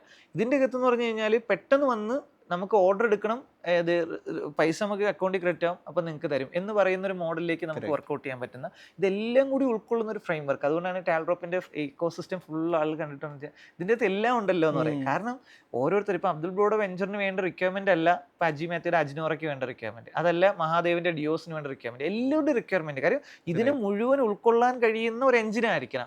അതുകൊണ്ടാണ് ഈ എക്കോസിസ്റ്റത്തിന്റെ ഡിസൈൻ ഇത്രയും കോംപ്ലിക്കേറ്റഡ് ആയിട്ട് മറ്റുള്ളവർക്ക് വന്നത്. സത്യത്തിൽ ഇത് ഭയങ്കര സിമ്പിളാണ്. കാര്യം ഇതിൻ്റെ അകത്ത് എല്ലാത്തിനെയും നമ്മൾ കൺസിഡർ ചെയ്തിട്ടുണ്ട്. ആ ഇൻഫ്രാസ്ട്രക്ചർ, ടാലന്റ്, ഇന്നോവേഷൻ എന്നൊരു ഫോർമുലയിലൂടെ നമ്മളെല്ലാം കണ്ടിട്ടുണ്ട്. പക്ഷേ ഇപ്പോൾ ഉദാഹരണത്തിന് ഒരു പുതിയ സ്റ്റാർട്ടപ്പ് വരുമ്പോൾ, ഇപ്പോൾ സ്റ്റേപ്പ് ബിൽഡ് ചെയ്യുന്ന സമയത്ത് നമുക്ക് 10 കോടി വേണം. ആ 10 കോടി ചെയ്ത ഇൻവെസ്റ്ററിനോട് നമ്മൾ പറഞ്ഞെന്താണ്, നിങ്ങൾക്കൊരു 26-27 കഴിഞ്ഞിട്ട് ഷെയർ വിറ്റ് തരാം നമ്മൾ, പക്ഷെ നിങ്ങൾക്ക് 1 രൂപ മാസം പ്രോഫിറ്റ് തരൂല, 1 രൂപ വർഷം പ്രോഫിറ്റ് തരൂല. പക്ഷേ എക്കോസിസ്റ്റത്തിൽ ഒരു ഇൻവെസ്റ്റ് ചെയ്യുമ്പോൾ പറയാം, നിങ്ങൾ 1 ലക്ഷം ഇൻവെസ്റ്റ് ചെയ്താൽ നിങ്ങൾക്ക് ഒരു മാസം ഇത്ര രൂപ നമുക്ക് തരാം എന്ന് പറയാം, റെന്റലാണ്. അതല്ല ഒരു ബിൽഡിംഗ് ഓണർ വില്ലേജ് പാർക്കിന് നമ്മൾ അപ് ടു ഒരു 18% വരെ തരാമെന്ന് പറയും. ഇത് ഓരോ കാറ്റഗറിയാണ്. ആ ഒരു സ്റ്റേപ്പിന് ഒരിക്കലും നമുക്ക് എന്ത് ചെയ്യത്തില്ല, ഇതിനൊക്കെ 60% വാങ്ങി കൊടുക്കത്തില്ല, 30% വാങ്ങി കൊടുക്കത്തില്ല. അതുകൊണ്ട് നമ്മൾ ഒന്നും കൊടുക്കില്ല എന്ന് പറഞ്ഞാൽ. അപ്പോൾ ഇത് കാറ്റഗറി ഓഫ് ഇൻവെസ്റ്റേഴ്സ് ആണ്. അപ്പോൾ നമ്മൾക്ക് ഞാൻ മനസ്സിലാക്കുന്ന കോപ്പി ലുവക്കൊക്കെ അട്രാക്ട് ചെയ്യുന്നത് ടെമ്പററി ഇൻവെസ്റ്റേഴ്സ് ആണ്. 1 year നമുക്കൊരു ടെമ്പററി ഇൻവെസ്റ്റേഴ്സ് മാക്സിമം ഫണ്ട് ചെയ്യുകയാണെങ്കിൽ അവർക്ക് നമുക്ക് ഇതിൻ്റെ ഒരു പെർസെൻറ്റേജ് അവർക്ക് കൊടുക്കാം. ഒപ്പം നമുക്ക് കിട്ടുന്ന സംവിധാനം 1 വർഷം കൊണ്ട് നമ്മുടെ വെഞ്ചർ ആ ലെവലിലേക്കാവും. ഒരു 3 financial year കൊണ്ട് ഇതൊരു 1000 കോടിയിലാവും. അപ്പോൾ 1000 കോടി ആകുമ്പോൾ നിങ്ങളുടെ അഡ്വാൻറ്റേജ് നോ ഇക്വിറ്റി ആർക്കും കൊടുത്തിട്ടില്ല പുറത്ത്. മനസ്സിലായില്ലേ, പിന്നെ മുതൽ റൺ ചെയ്യാൻ ഡെറ്റ് ഫിനാൻസ് ഓൾറെഡി കിട്ടും. ഇൻവെസ്റ്ററിന്റെ ബെനിഫിറ്റ് എന്ന് പറഞ്ഞാൽ ഈ ഒരു ഷോർട്ട് ടൈമിൽ അവർ ചെയ്തു, അവർക്ക് നല്ല റിട്ടേൺ കിട്ടി. ടാൽറോപ്പിന്റെ എക്കോസിസ്റ്റത്തിൽ തന്നെ ടാൽറോപ്പിന് ഓൾറെഡി വെഞ്ചറിന്റെ 26% ഹോൾഡ് ചെയ്യുന്നുണ്ട്. നാളെ നിങ്ങൾ 1000 കോടിയുടെ റവന്യൂ ഹിറ്റ് ചെയ്താൽ അതിൽ 260 കോടി നമ്മുടേതാണ്, അല്ലെങ്കിൽ 1000 കോടി വാല്യുവേഷൻ ഹിറ്റ് ചെയ്താൽ 260 കോടിയാണ്. ഇതൊരു വിൻ വിൻ സംവിധാനമാണ്. അപ്പം കോപ്പി ലുവക്കിന്റെ ഒരു ബ്രാൻഡിന് ഞാൻ കാണുന്നതും അങ്ങനെയാണ്. Kopi Luwak as a brand, as a company അതിന് ഹൈലി ബെനിഫിഷ്യൽ ആണ്. ടാൽറോപ്പിന്റെ എക്കോസിസ്റ്റത്തിൽ ഒരു ഹൈ റവന്യൂ മേക്കിംഗ് വെഞ്ചറാണിത്. ഇതിൻ്റെ അകത്ത് പാർട്ടിസിപ്പേറ്റ് ചെയ്യുന്ന ഷോർട്ട് ടൈം ഇൻവെസ്റ്റേഴ്സിനും അതിൻ്റെ ഒരു ബെനിഫിറ്റ് ഉണ്ട്. ഇനി നമ്മുടെ ഫ്യൂച്ചറിൽ ജോയിൻ ചെയ്യാൻ പോകുന്ന ഈ റവന്യൂ ഫണ്ട് ചെയ്യുന്നവർക്കും അത് നല്ലൊരു ഗ്യാരണ്ടീഡ് റിട്ടേൺ ആണ്. അപ്പോൾ ഇതെല്ലാത്തിൻ്റെയും കോർ എന്തെന്ന് ചോദിച്ചാൽ അബ്ദുൾ ബ്രോയുടെ ആ കണക്ഷൻസ് ആണ്. ആ കണക്ഷൻസിനെ വെച്ചിട്ടാണ് ഈ സംവിധാനങ്ങൾ നടക്കുന്നത്. അപ്പോൾ ടാൽറോപ്പിന്റെ എക്കോസിസ്റ്റത്തിലേക്ക് വരുന്നതിന് മുമ്പുള്ള ഒരു അബ്ദുൾ ബ്രോയുടെ ഒരു പെർസ്പെക്റ്റീവും വന്നതിന് ശേഷമുള്ള ഒരു ചിന്തകളിലും ബിലീഫിലൊക്കെ ഒരു വ്യത്യാസം വരുമല്ലോ, അതെന്താണ് ഫീൽ ചെയ്യുന്നത്? Big difference, right? I think ഞാൻ കേരളത്തിലോട്ട് കഴിഞ്ഞ സെപ്റ്റംബർ ഒക്ടോബറിൽ മൂവ് ചെയ്തപ്പോൾ എന്നോട് പലവരും പറഞ്ഞിട്ടുണ്ട് ബിസിനസ് ചെയ്തത് കേരളത്തിൽ. അതുകൊണ്ട് തന്നെ ഒരു ബിസിനസ്സിൽ ഞാനാകില്ല. ഫസ്റ്റ് ലൈൻ തുടങ്ങിയപ്പോഴും നമുക്ക് ഫസ്റ്റ് കോൺട്രാക്ട് കിട്ടിയത് ഔട്ട്സൈഡ് കേരള. നമ്മൾ ബാംഗ്ലൂർ, ഡൽഹി, ഗുർഗാവ്, ഭിവണ്ടിയിലൊക്കെയാണ് നമ്മളെ വെയർ ഹൗസും ഓപ്പറേഷൻസ് ഒക്കെ. ഞാൻ ഒരു ആള് കേരളത്തിലുണ്ടെന്ന് മാത്രം, പക്ഷെ വേറെ ഒന്നുമില്ല. പിന്നെ ഹെൽപ്പിന് വേണ്ടി റീച്ച് ഔട്ട് ചെയ്തു. അങ്ങനെയാണ് നമ്മൾ റിലേഷൻഷിപ്പ് ബിൽഡ് ചെയ്തത്. പിന്നെ ഇത്രയും ഡീപ്പാണ് നിങ്ങൾ കേരളത്തിൽ, obviously because that's your home ground. അങ്ങനെയാണ് കോൺഫിഡൻസ് കിട്ടിയത് ബാക്കിയുള്ള ഓപ്പർച്യൂണിറ്റീസും ക്രാക്ക് ചെയ്യാൻ. ഇപ്പം നമ്മൾ ടാൽറോപ്പിൻ്റെ റിലേഷൻഷിപ്പ് ഇല്ലായിരുന്നെങ്കിൽ, അല്ലെങ്കിൽ സഫീർ ബ്രോയുടെ റിലേഷൻഷിപ്പ് ഇല്ലായിരുന്നെങ്കിൽ, കോപ്പി ലുവർക്ക് ബ്രാൻഡ്സ് അത് ആ വെബ്സൈറ്റിൽ ഒതുങ്ങുമായിരുന്നു. നമ്മൾ സെപ്റ്റോന്നോ ഇൻസ്റ്റമാർട്ടിന്നോ ബ്ലിങ്കിറ്റിന്നോ വരുന്ന POs തൊടുവിലായിരുന്നു. തൊട്ടിരുന്നെങ്കിൽ നമ്മൾ അത് അപ്പോഴും കോപ്പി ലുവർക്ക് എന്ന പ്രോഡക്റ്റിൻ്റെ POസിൽ മാത്രം റെസ്ട്രിക്റ്റ് ചെയ്തേനെ. നമ്മൾ ബാക്കിയുള്ള പ്രോഡക്റ്റ് കാറ്റഗറീസ് തൊടുവിലായിരുന്നു, റൈറ്റ്? ആ ഒരു ഡിഫറൻസ് ഉണ്ട്. ഇപ്പോൾ ഇതൊരു പണ്ട് ഞാൻ ചെയ്തിരുന്നെങ്കിൽ അതൊരു SME ബിസിനസ്സായിട്ട് ഒതുങ്ങിപ്പോയേനെ, റൈറ്റ്? കാരണം ഞാൻ പേഴ്സണലി 150 കമ്പനികളിൽ ഇൻവെസ്റ്റ് ചെയ്തിട്ടുണ്ട് ആസ് എൻ ഏഞ്ചൽ ഇൻവെസ്റ്റർ. അതൊക്കെ ഒരു വെഞ്ചർ റിട്ടേണാണ്. നമുക്ക് ഡിവിഡൻഡ് കിട്ടാനോ പ്രോഫിറ്റ് കിട്ടാനല്ല. നമ്മൾ 2 ലക്ഷം ഇട്ടാൽ 10 കമ്പനികളിൽ അല്ലെങ്കിൽ 30 കമ്പനികളിൽ അതിൽ 20 കമ്പനികൾ പൊട്ടും. ബാക്കി 10 കമ്പനികളിൽ ഈ 2 ലക്ഷം 1 കോടിയായി മാറും. അതാണ് ഔട്ട്കം. പക്ഷേ ഈ ബിസിനസ്സുകൾ SME ആയി പോയി, വെറും ഫസ്റ്റ് ലൈൻ ആണെങ്കിലും കോപ്പി ലുവർക്ക് ബ്രാൻഡ്സ് ആണെങ്കിലും. പക്ഷെ നിങ്ങൾ വന്നതിന് ശേഷമാണ് വെഞ്ചർ ക്യാപിറ്റലും അല്ല, അല്ലെങ്കിൽ SME അല്ലാത്ത സ്കെയിലബിൾ കമ്പനീസിന്റെ ചിന്താഗതി വന്നത്. മനസ്സിലായില്ലേ? അല്ലെങ്കിൽ ഇപ്പോൾ നിങ്ങളില്ലായിരുന്നെങ്കിൽ Kopi Luwak brands as a company 27-28 financial ഇയറിൽ ചിലപ്പോൾ ഒരു 30-40 കോടിയിൽ ഒതുക്കിയായിരുന്നു. ഒന്ന്, ആ പ്രോഡക്റ്റ് അത് മാത്രമായിരിക്കും. 2, അതിനുള്ള ഫൈനാൻസിങ് അത്ര ചെയ്യൂ. അതാണ് big difference. Second is I also think കുറേ ഹെഡേക്ക് പോയി, റൈറ്റ്? വെബ്സൈറ്റ് ഉണ്ടാക്കുക, അല്ലെങ്കിൽ ഹയറിംഗ് ഇഷ്യൂസ്, ഇതൊന്നും ഈ ഒരു പ്രായത്തിൽ നമ്മൾ അതിൽ എൻ്റെ അഭിപ്രായത്തിൽ വേസ്റ്റ് ചെയ്യേണ്ട ആവശ്യമില്ല. കാരണം നമ്മളെ അഡ്വാൻറ്റേജ് കണക്ഷൻസാ, റിലേഷൻഷിപ്സ്. അത് മെയിൻറ്റെയിൻ ചെയ്യാൻ കുറേ ടൈം വേണം. ഇപ്പോൾ ഒരാളെ മീറ്റ് ചെയ്തിട്ട് അന്ന് തന്നെ പറയാൻ പറ്റുമല്ലോ ഞങ്ങൾക്ക് ഇത് കച്ചവടം ഉണ്ട്, ഇത് ചെയ്യാൻ പറ്റുമോ എന്നുള്ളത്. നമ്മൾ അവരെ കുറിച്ച് അറിയണം, അവർ നമ്മളെ കുറിച്ച് അറിയണം. ചിലപ്പോൾ 5 വർഷമായിട്ട് നമ്മൾ സംസാരിച്ചിട്ടുണ്ടാവില്ല, ചിലപ്പോൾ 5 വർഷത്തെ ഹിസ്റ്ററി ഒന്ന് അങ്ങോട്ടും ഇങ്ങോട്ടും റിലേഷൻഷിപ്പ് റീബിൽഡ് ചെയ്യാൻ എടുക്കും. അപ്പോൾ അതിനൊക്കെ വേണ്ടിയിട്ടുള്ള കുറേ ടൈം കിട്ടി, ഫ്രീ ആയി, റൈറ്റ്? പിന്നെ third is like it's a startup at the end of the day, right? ഒരു സ്റ്റാർട്ടപ്പിൽ എങ്ങനെയായാലും അപ്സ് ആൻഡ് ഡൗൺസ് ഉണ്ടാവും കുറേയൊക്കെ. ഈ അപ്സ് ആൻഡ് ഡൗൺസ് ഉണ്ടാകുമ്പോൾ തുറന്ന് പറയാനുള്ളൊരു കോ ഫൗണ്ടർ നിർബന്ധം, റൈറ്റ്? ഒരു unbiased, non-judgmental co-founder. I think that is what I find in you, right? To be honest. ഇപ്പോൾ ടാൽറോപ്പിൻ്റെ എക്കോസിസ്റ്റത്തിലേക്ക് ഞാൻ അബ്ദുൾ ബ്രോയുടെ ഒരു പേഴ്സണൽ എക്സ്പെർട്ടീസ്, ഇപ്പോൾ നമ്മുടെ ഒരുപാട് സ്റ്റാർട്ടപ്പിന് അബ്ദുൾ ബ്രോ മെൻറ്റർ ചെയ്യുന്നുണ്ട്. അബ്ദുൾ ബ്രോയുടെ ആ മെൻറ്റർഷിപ്പ് ഭയങ്കര ഇത് ചെയ്യുന്നുണ്ട്. കാര്യം അബ്ദുൾ ബ്രോ തന്നെ ഒരു കൈറാക് ക്യാപിറ്റൽ എന്നൊരു കമ്പനി, ഏഞ്ചൽ കമ്പനി ഉണ്ടാക്കി 180ഓളം കമ്പനികളിൽ ഇൻവെസ്റ്റ് ചെയ്തു. അപ്പോൾ ഇങ്ങനൊരു, അപ്പോൾ താങ്കളൊരു ഏഞ്ചൽ ഇൻവെസ്റ്റർ ആണെന്ന് പറയും, അപ്പോൾ ഒരു ഏഞ്ചൽ ഫണ്ടാണെന്ന് പറയും. അപ്പോൾ ഈ ഒരു എക്സ്പീരിയൻസ്, താങ്കളൊരു സ്റ്റാർട്ടപ്പിൽ ഫണ്ട് ചെയ്യുന്നതിന് മുമ്പ് ശ്രദ്ധിക്കുന്ന കാര്യങ്ങൾ, അപ്പോൾ ഇപ്പോൾ 2 ലക്ഷം ഇട്ട് ഞാൻ ലാസ്റ്റ് ഒരു കമ്പനി ഉണ്ട് 1 CR അത് എത്തി. 2 ലക്ഷം ഇൻവെസ്റ്റ് ചെയ്ത് അതിൻ്റെ ഒരു 50x നമ്മളൊരു എന്താണ് 1 കോടിയിലേക്ക് അതിന് റിട്ടേൺ വരുന്ന സംഭവം. ഈ ഒരു എക്സ്പീരിയൻസ് ഇപ്പോൾ നമ്മുടെ ഓരോ സ്റ്റാർട്ടപ്പിൽ ഞാൻ പറയുമ്പോൾ ആ ഒരു ഡിസൈൻ ഉണ്ടാവില്ല. ഇപ്പോൾ ഒരു സ്റ്റാർട്ടപ്പ് മക്കളെ ഇങ്ങനെ ചെയ്താൽ അത് ശരിയാവില്ല, അത് ഇങ്ങനെയാണ് ഒരു VCയുടെ പെർസ്പെക്റ്റീവ്, ഒരു ഏഞ്ചൽ ഇൻവെസ്റ്ററിന്റെ പെർസ്പെക്റ്റീവ് എന്ന് നമ്മുടെ എക്കോസിസ്റ്റത്തിലെ കുട്ടികളുടെ സ്റ്റാർട്ടപ്പിനെ മെൻറ്റർ ചെയ്യാൻ അബ്ദുള്ളയുടെ മെൻറ്റർഷിപ്പ് ഭയങ്കര എന്തായിട്ടുണ്ട്, ഹെൽപ്പ് ചെയ്യുന്നുണ്ടായിരുന്നു. ഈ കൈറ ക്യാപിറ്റൽ ബിൽഡ് ചെയ്യുന്നതിൻ്റെ റീസൺ അല്ലെങ്കിൽ 150 കമ്പനിയിൽ ഇൻവെസ്റ്റ് ചെയ്തതിൻ്റെ ഒരു പെർസ്പെക്റ്റീവ് എന്തായിരുന്നു? ഞാൻ ഫസ്റ്റ് ഇൻവെസ്റ്റ് ചെയ്യുന്നത് ഓയോയിലുള്ള സമയത്താണ്. കാരണം ഞാൻ എൻ്റെ കരിയർ തുടങ്ങിയത് ട്രീബോലാണ്, സ്റ്റാർട്ടപ്പ് കരിയർ.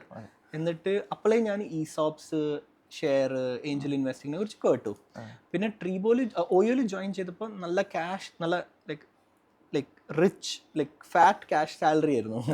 അപ്പോൾ അത്രയും ക്യാഷ് സാലറി കിട്ടുമ്പോൾ നമുക്ക് എങ്ങനെ ചിലവാക്കണം എന്നറിയില്ല. റിയൽ എസ്റ്റേറ്റ് ഒക്കെ ഓൾറെഡി ചെയ്തിട്ടുണ്ടായിരുന്നു, റിയൽ എസ്റ്റേറ്റിൽ താല്പര്യം കുറഞ്ഞിട്ടുണ്ട്. അപ്പോൾ അങ്ങനെ വെച്ചാൽ അങ്ങനെ ഏഞ്ചൽ ഇൻവെസ്റ്റ് ചെയ്യാന്ന് അങ്ങനെ തുടങ്ങി. ഇത് 6 വർഷം മുമ്പ് തുടങ്ങിയത്, റൈറ്റ്. തുടങ്ങി അങ്ങനെ പിന്നെ ഒരിക്കൽ തുടങ്ങിയപ്പോൾ പിന്നെ അതേപോലെ കണ്ടിന്യൂ ചെയ്ത് ഒരു 4 വർഷത്തിനുള്ളിൽ 150 കമ്പനികൾ ഇൻവെസ്റ്റ് ചെയ്തു. ഇറ്റ്സ് വെരി അഡിക്റ്റീവ്, ഭയങ്കര അഡിക്റ്റീവാണ് സ്റ്റാർട്ടപ്പ് ഇൻവെസ്റ്റിംഗ്. അങ്ങനെ ചെയ്ത് പിന്നെ നിർത്തി. ഒരു 4-4.5 വർഷം കഴിഞ്ഞ് അപ്പോൾ നിർത്തി. എന്തുകൊണ്ടെന്ന് വെച്ചാൽ 150 കമ്പനികളായപ്പോഴത്തേക്ക് ഇറ്റ് വാസ് ടു മച്ച്. ഒന്നും മാനേജ് ഒന്നും ചെയ്യേണ്ട. I M the most painless, most passive investor. പക്ഷെ എങ്കിലും അവർ നമ്മളോട് എന്തെങ്കിലുമൊക്കെ ഹെൽപ്പ് ചെയ്യും, ഒരു കണക്ഷനോ അല്ലെങ്കിൽ ഒരു ഫീഡ്ബാക്കോ അതൊക്കെ ചോദിക്കുമ്പോൾ തന്നെ ടൈം അവൈലബിൾ ആക്കുന്നത് ഇമ്പോർട്ടൻ്റ് ആണ്. അങ്ങനെ അത് ചെയ്ത് കഴിഞ്ഞ് ഇങ്ങോട്ട് റിട്ടയർ ചെയ്ത് വന്നപ്പോൾ, അല്ലെങ്കിൽ സെമി റിട്ടയർ ചെയ്ത് വന്നപ്പോൾ ഞാൻ വിചാരിച്ചു ഇതിനൊരു സ്ട്രക്ചർ കൊടുക്കൽ നിർബന്ധം. അങ്ങനെയാണ് നമ്മൾ ഇതിനൊരു പേര് കൊടുത്തത് കൈറ ക്യാപിറ്റൽ. എന്നിട്ട് എൻ്റെ പേഴ്സണൽ ആയിട്ടുള്ള 150 ഇൻവെസ്റ്റ്മെന്റ്സിനെ ഈ ഫാമിലി ഓഫീസ് ഒരു സെറ്റപ്പിലോട്ട് മാറ്റി. അത് ചെയ്തതിന് ശേഷം നമ്മൾ പറഞ്ഞു സ്റ്റാർട്ടപ്സിൽ ഇനി ഇൻവെസ്റ്റ് ചെയ്യേണ്ട, കാരണം നമുക്ക് ഓൾറെഡി 150 സ്റ്റാർട്ടപ്സ് ഉണ്ടല്ലോ, റൈറ്റ്. പക്ഷെ അത് കൂടാണ്ട് നമ്മൾ പിന്നെ ട്രഡീഷണൽ ബ്രിക്ക് ആൻഡ് മോട്ടോർ ബിസിനസ്സുകളിൽ ഇൻവെസ്റ്റ് ചെയ്തു. അങ്ങനെയാണ് നമ്മൾ ഇന്തോനേഷ്യയിൽ chain of supermarkets, chain of ice cream, soft serve ice creams, chain of playgrounds അതൊക്കെ തുടങ്ങിയത്. അതിൻ്റെ ഭാഗമാണ് നമ്മൾ ഫസ്റ്റ് ലീനും പിന്നെ കോപ്പി ലോക്കും. നമ്മളിപ്പോൾ ബിലീവ് ചെയ്യുന്നത് വാല്യുവേഷൻ ലെഡ് മോഡൽ മാത്രം ചെയ്യേണ്ട, day 1 profitable, zero marketing spend ആയിട്ടുള്ള ബിസിനസ്. അപ്പോൾ നമ്മൾ റെസ്റ്റോറൻറ്റ് ആണെങ്കിലും, നമ്മൾ സൂപ്പർ മാർക്കറ്റ്സ് ആണെങ്കിലും, നമ്മൾ ഫസ്റ്റ് ലൈൻ ആണെങ്കിലും, കോപ്പിയിലൊക്കെ ആണെങ്കിലും നമ്മൾ സെയിൽസ് ഓർ മാർക്കറ്റിംഗ് ബഡ്ജറ്റ് 0 ആണ്. ഇത്രയും നാൾ നമ്മൾ ചിലവാക്കിയിട്ടില്ല. അതിൽ എൻ്റെ ഫോൺ കോൾ മാത്രമാണ് അതിൻ്റെ ഒരു ചിലവ്. അപ്പോൾ നല്ലൊരു കണക്ഷൻ ആയിരുന്നു. അപ്പോൾ ഈ സൗദി എക്സ്പീരിയൻസ് ഒക്കെ ഇതിനൊക്കെ എങ്ങനെ ഹെൽപ്പ് ചെയ്തിട്ടുണ്ട്, സൗദിയിലുള്ള വളർന്ന ലൈഫ് സ്റ്റൈലൊക്കെ? അപ്പോൾ I think that's very important, right. I think ഒന്ന് ലോകം കണ്ട് വളരൽ നിർബന്ധമാണ്, റൈറ്റ്. ഐ തിങ്ക് കുറേയൊക്കെ ലോകം കാണുമ്പോൾ നമ്മൾ കുറേ പഠിക്കും, right. Second is my dad was very unconventional, right. നമ്മൾ എത്ര ലേറ്റായി വന്നാലും എവിടെ പോയാലും he never had a problem, right. He was very supportive, right, very trustworthy, right. That was very instrumental. പിന്നെ അവിടെ നിന്നുള്ള multi cultural friends network, right. Saudis ആണെങ്കിലും, ഈജിപ്ഷ്യൻസ് ആണെങ്കിലും, തൻസാനിയൻസ് ആണെങ്കിലും, Lucknow, Hyderabad, all of that really help, right. Like ഇപ്പോഴും ഞാൻ വിചാരിക്കുന്നത്, കഴിഞ്ഞ പ്രാവശ്യം ഞങ്ങളിപ്പോൾ ഇങ്ങോട്ട് തിരിച്ചു വന്നപ്പോൾ തന്നെ സെമി റിട്ടയർ ചെയ്ത് വന്നപ്പോഴും എൻ്റെ Calicut as A base decide ചെയ്യാൻ കാരണം എൻ്റെ മക്കൾ ഇന്തോനേഷ്യനാണ്, അവരുടെ പാസ്പോർട്ട് ഇന്തോനേഷ്യനാണ്, അവരുടെ മദർ ഇന്തോനേഷ്യനാണ്. പക്ഷേ നാടും അവർ ഇന്തോനേഷ്യ കണ്ടു, ഫിലിപ്പീൻസ് കണ്ടു, ഇന്ത്യ കണ്ടിട്ടില്ലായിരുന്നു. അപ്പം ഇന്ത്യ കാണാൻ വേണ്ടി കൊണ്ടുവന്നതാണ്. Like they also have to see the world better than I did, right. So I think Saudi, and ഇപ്പം സൗദി കുറേ മാറിയിട്ടുണ്ട്, റൈറ്റ്. ഞാൻ പഠിച്ച് വളർന്ന് അത് കഴിഞ്ഞിട്ട് സൗദിയിൽ ഓയോക്ക് വേണ്ടി പോയിരുന്നു as a country head, right. അപ്പോഴേ ഭയങ്കര ഡിഫറൻസ് ഉണ്ട്. പക്ഷേ ഇപ്പോഴും നൊസ്റ്റാൾജിയ പഴയ സൗദിയാണ്, പഠിച്ചു വളർന്ന സൗദിയാണ് നൊസ്റ്റാൾജിയ. മക്കൾ രണ്ടുപേരാണ്. ഫാമിലി ഇവിടെ എൻ്റെ ഉപ്പയും ഉമ്മയും ഇപ്പൊ നാട്ടിലുണ്ട്, അവര് റിട്ടയർ ചെയ്തു. കോഴിക്കോടുകാരാണ് ബേസിക്കലി. മലപ്പുറമാണ് പ്രോപ്പർ മലപ്പുറം. ഇപ്പോഴും കാലിക്കറ്റിലേക്ക് സെറ്റിൽ ചെയ്തു. മലപ്പുറത്ത് ഏത് ഭാഗത്തായിരുന്നു? കോഡൂർ. മലപ്പുറം കോട്ടക്കൽ റോഡില് കോഡൂർ എന്നാണ് സ്ഥലം. നമ്മുടെ വൺ ഓഫ് ദ ഒരു വില്ലേജ് പാർക്ക് ഉള്ള ഒരു സ്ഥലവും കൂടിയാണ്. നമുക്കൊന്നിനി നേർക്കിനി അവിടെ തീർച്ചയായിട്ടും. അപ്പോൾ നമുക്ക് അതായത് ഇപ്പോൾ താങ്കൾ നമ്മൾ കാണുന്ന ഒരു സംഭവമുണ്ട്. കാര്യം എന്ന് പറഞ്ഞാൽ ഇപ്പോൾ ഈ IIT ഡൽഹിയുടെ ഒരു എക്സ്പീരിയൻസ് അല്ലെങ്കിൽ നമ്മുടെ IIT അലൂമിനീസ് പെട്ടെന്ന് നമുക്ക് കണക്ട് ചെയ്യാൻ പറ്റുന്ന, അല്ലെങ്കിൽ നമ്മുടെ ഈ വെഞ്ചർ ക്യാപിറ്റൽ അല്ലെങ്കിൽ ഏഞ്ചൽ ഇൻവെസ്റ്റ്മെൻറ്റ് എക്സ്പീരിയൻസ്. അപ്പോൾ ടാൽറോപ്പിൻ്റെ എക്കോ സിസ്റ്റത്തിലേക്ക് താങ്കൾ വരുമ്പോൾ തന്നെ ഞാൻ കണ്ടത് ഈ ഒരു കണക്ഷന്, അതായത് നമ്മളൊരു 2 വെഞ്ചറിൽ ഒരുമിച്ച് ചെയ്യുന്നു എന്നതിനപ്പുറത്തേക്ക് ടാൽറോപ്പിൻ്റെ എക്കോ സിസ്റ്റത്തിൻ്റെ ഒരു പ്രത്യേകത തന്നെ അതാണ്. അത് ഓരോ ആളുകൾ ഇതിൽ ജോയിൻ ചെയ്യുമ്പോഴും ഈ എക്കോ സിസ്റ്റം ഇങ്ങനെ വലുതായിക്കൊണ്ടിരിക്കുകയാണ്. കാരണം ഇപ്പം IIT ഡൽഹിയിൽ എന്തെങ്കിലും ഒരാളെ കണക്ട് ചെയ്യണം എങ്കിൽ ഏതൊരു വെഞ്ചറിനും എന്ത് ചെയ്യാൻ പറ്റും, നമുക്ക് ഈസി ആയിട്ട് അതിൽ ജസ്റ്റ് ഒന്ന് ഒരു അപ്പോയിൻമെൻറ്റ് അല്ലെങ്കിൽ ഒരു മീറ്റിംഗ് എടുക്കാൻ നമുക്ക് വളരെ സിമ്പിളായിട്ട് പറ്റും. അല്ലെങ്കിൽ ഒരു ഐഡിയ കിട്ടണം എന്ന് പറഞ്ഞാൽ അപ്പോൾ ഓരോ ഇപ്പോൾ ടാൽറോപ്പിൻ്റെ ഒരു വെഞ്ചർ വരുമ്പോൾ, ഒരു പുതിയ ഇൻവെസ്റ്റ് വരുമ്പോൾ, പുതിയൊരു പാർട്ട്ണർഷിപ്പ്, ഒരാൾ ഈവൻ ഒരു വില്ലേജ് പാർക്കിൻ്റെ ബിൽഡിംഗ് കൊണ്ട് വരുമ്പോൾ ആ വില്ലേജ് പാർക്കിൻ്റെ ബിൽഡിംഗ് കൊണ്ട് UK വലിയൊരു ബിസിനസ്സുകാരനായിരിക്കും. പുള്ളിയുടെ നാട്ടിലൊരു ബിൽഡിംഗ് ഉണ്ട്, അവിടെ നമുക്കൊരു വില്ലേജ് പാർക്ക് ചെയ്താൽ അപ്പോൾ പുള്ളി പറഞ്ഞാൽ എന്താണ്, നിങ്ങൾ UK വരികയാണെങ്കിൽ പറയണം, ഞാൻ കണക്ഷൻ എടുത്ത് തരാം എന്ന് പറഞ്ഞാൽ ഇങ്ങനെ ഡേ ബൈ ഡേ ടാലൻറ്റുകൾ ഡ്രോപ്പ് ചെയ്ത് ഇങ്ങനെ വലുതായിക്കൊണ്ടിരിക്കുകയാണ്. അപ്പോൾ നമ്മൾ നല്ലൊരു മെൻറ്ററായിട്ടും കൂടിയാണ് അബ്ദുൾ ബ്രോയെ കാണുന്നത്. ടാൽറോപ്പിൻ്റെ എക്കോ സിസ്റ്റത്തിന് ഈ ഒരു സംഭവത്തിൽ അബ്ദുൾ ബ്രോയ്ക്ക് ഒരുപാട് അഡിഷൻ ചെയ്യാൻ കഴിയുമെന്നൊരു വിശ്വാസമില്ലേ? തീർച്ചയായിട്ടും. Right, like at the end of the day everyone, like I have achieved more than what I wanted. Yes. Right now I don't get satisfaction by earning more. Ipo satisfaction kittunna is when I give back to the society. Right, ഇപ്പോൾ മഹാദേവ് പോലെ അല്ലെങ്കിൽ അവരെ പോലെ സിയാദിനെ പോലെയുള്ള ആൾക്കാർ നമുക്ക് അവരെ help ചെയ്തിട്ട് അവർ വലുതാവുമ്പോൾ ഒരു ദിവസം നമുക്ക് പറയാൻ പറ്റണം ഞാനും അവനെ ഹെൽപ്പ് ചെയ്തിട്ടുണ്ട്. ആ happiness is more important. Right, അത് ആണ്. പിന്നെ Kerala is your root, your home ground. എത്ര പുറത്ത് പഠിച്ച് വളർന്നു എന്ന് പറഞ്ഞാലും ആ സോഫ്റ്റ് കോർണർ ഉണ്ടാവും.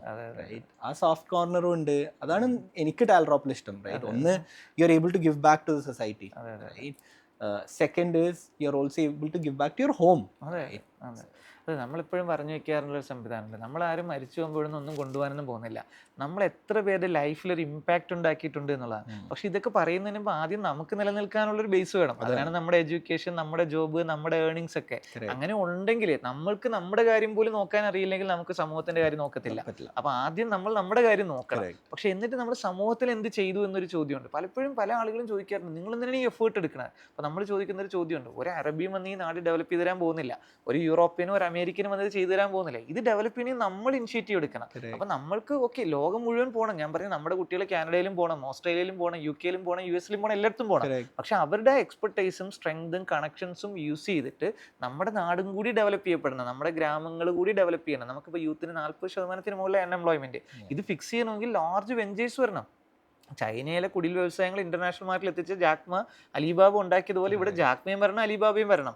ഇവിടെ എന്ത് ചെയ്യണം, സുക്കർബർഗും വരണം, ഫേസ്ബുക്കും വരണം, ഇവിടെ ജെഫ് ബെസോസും വരണം, ആമസോണും വരണം. അതിന് നമുക്ക് എന്ത് ചെയ്യാം? അപ്പോഴാണ് അവിടെ നമ്മൾ മനസ്സിലാക്കുന്ന എക്കോ സിസ്റ്റം, ആവാസ വ്യവസ്ഥ വേണം. ആ ആവാസ വ്യവസ്ഥയിൽ ഓരോ ടാലന്റും ഇമ്പോർട്ടൻ്റ് ആണ്. അതുകൊണ്ടാണ് ടാൽ ഡ്രോപ്പ് എന്ന് തന്നെ ഇതിന് പേര് വന്നത്. ടാലന്റുകൾ ഡ്രോപ്പ് ചെയ്യപ്പെടണം. അപ്പം അങ്ങനെ നമ്മുടെ ഈ സിലിക്കൺ വാലി എന്നുള്ളൊരു സ്വപ്നം യാഥാർത്ഥ്യമാക്കാൻ, അല്ലെങ്കിൽ നമുക്ക് ലാർജ് വെഞ്ചേഴ്സ് ബിൽഡ് ചെയ്യുന്നതിൽ ഒരു 1, 2, 3 വെഞ്ചർ ഒരുമിച്ച് ബിൽഡ് ചെയ്യാൻ, അല്ലെങ്കിൽ എക്കോ സിസ്റ്റത്തിലേക്ക് നമ്മൾ പറഞ്ഞതുപോലെ ഈ ഇൻഫ്രാസ്ട്രക്ചർ ടാലൻറ്റ് ഇന്നോവേഷൻ ഫോർമുല നടപ്പിലാക്കി നമ്മൾക്കും ഇവിടെ നമ്മുടെ നാടും അമേരിക്കയുടെ കാലിഫോർണിയയുടെ സിലിക്കൺ വാലി പോലെയൊക്കെ ആക്കാൻ വേണ്ടിയിട്ട് വന്ന ഒരു ടാലൻ്റായിട്ടാണ് ടാൽ ഡ്രോപ്പിൻ്റെ ഭാഗമായിട്ടുള്ള അബ്ദുൾ ബ്രോനെ നമ്മൾ കാണുന്നത്. അപ്പോൾ വലിയൊരു ഇമ്പാക്റ്റ് നമുക്ക് ഒരുമിച്ച് നേടാം. നമുക്കൊക്കെ വലിയൊരു സൊസൈറ്റിയിൽ മാറ്റങ്ങൾ കൊണ്ടുവരുന്നതിൽ നമുക്ക് ഒരുമിച്ച് വർക്ക് ചെയ്യാം. എന്തായാലും നമ്മുടെ പോഡ്കാസ്റ്റിൽ നമ്മളോടൊപ്പം ചേർന്നതിനും അബ്ദുൾ ബ്രോയുടെ ഒരു പേഴ്സണൽ എക്സ്പീരിയൻസ് അല്ലെങ്കിൽ ഒരു ഫാമിലി, നമ്മുടെ വെഞ്ചേഴ്സ്, ഇതെല്ലാത്തിനെക്കുറിച്ചും ഷെയർ ചെയ്തതിന് വളരെ ഇൻസ്പയറിംഗ് ആയിട്ട് നമുക്ക് ഈ അബ്ദുൾ ബ്രോയുടെ ഈ പറയുന്ന ജേർണിയും ഒരു മെൻറ്റർഷിപ്പൊക്കെ നമ്മുടെ എക്കോസിസ്റ്റത്തിൽ എല്ലാ കുട്ടികൾക്കും എല്ലാവർക്കും ഹെൽപ്ഫുൾ ആകുമെന്ന് വിശ്വസിച്ചുകൊണ്ട് നമുക്ക് എന്തായാലും ഈ പോഡ്കാസ്റ്റ് ഒന്ന് അവസാനിപ്പിച്ചാലോ? എന്തെങ്കിലും നമുക്ക് കൂട്ടിച്ചേർക്കാനുണ്ടോ? ഇല്ല, no, I think a good job done. Continue this. ഇതാണ് കേരളത്തിന് വേണ്ടത്. Right, I hope a lot more people start supporting and start engaging. Right, support വേണമെന്നില്ല, ഇത് യൂസ് ചെയ്യുക, ഇത് യൂട്ടിലൈസ് ചെയ്യുക. ഈ ഇൻഫ്രാസ്ട്രക്ചറും ഈ റിസോഴ്സസും യൂസ് ചെയ്ത് ലേൺ, ട്രൈ, എക്സ്പെരിമെന്റ്, ഫെയിൽ. അപ്പോൾ okay, thank you Abdul bro. Thank you.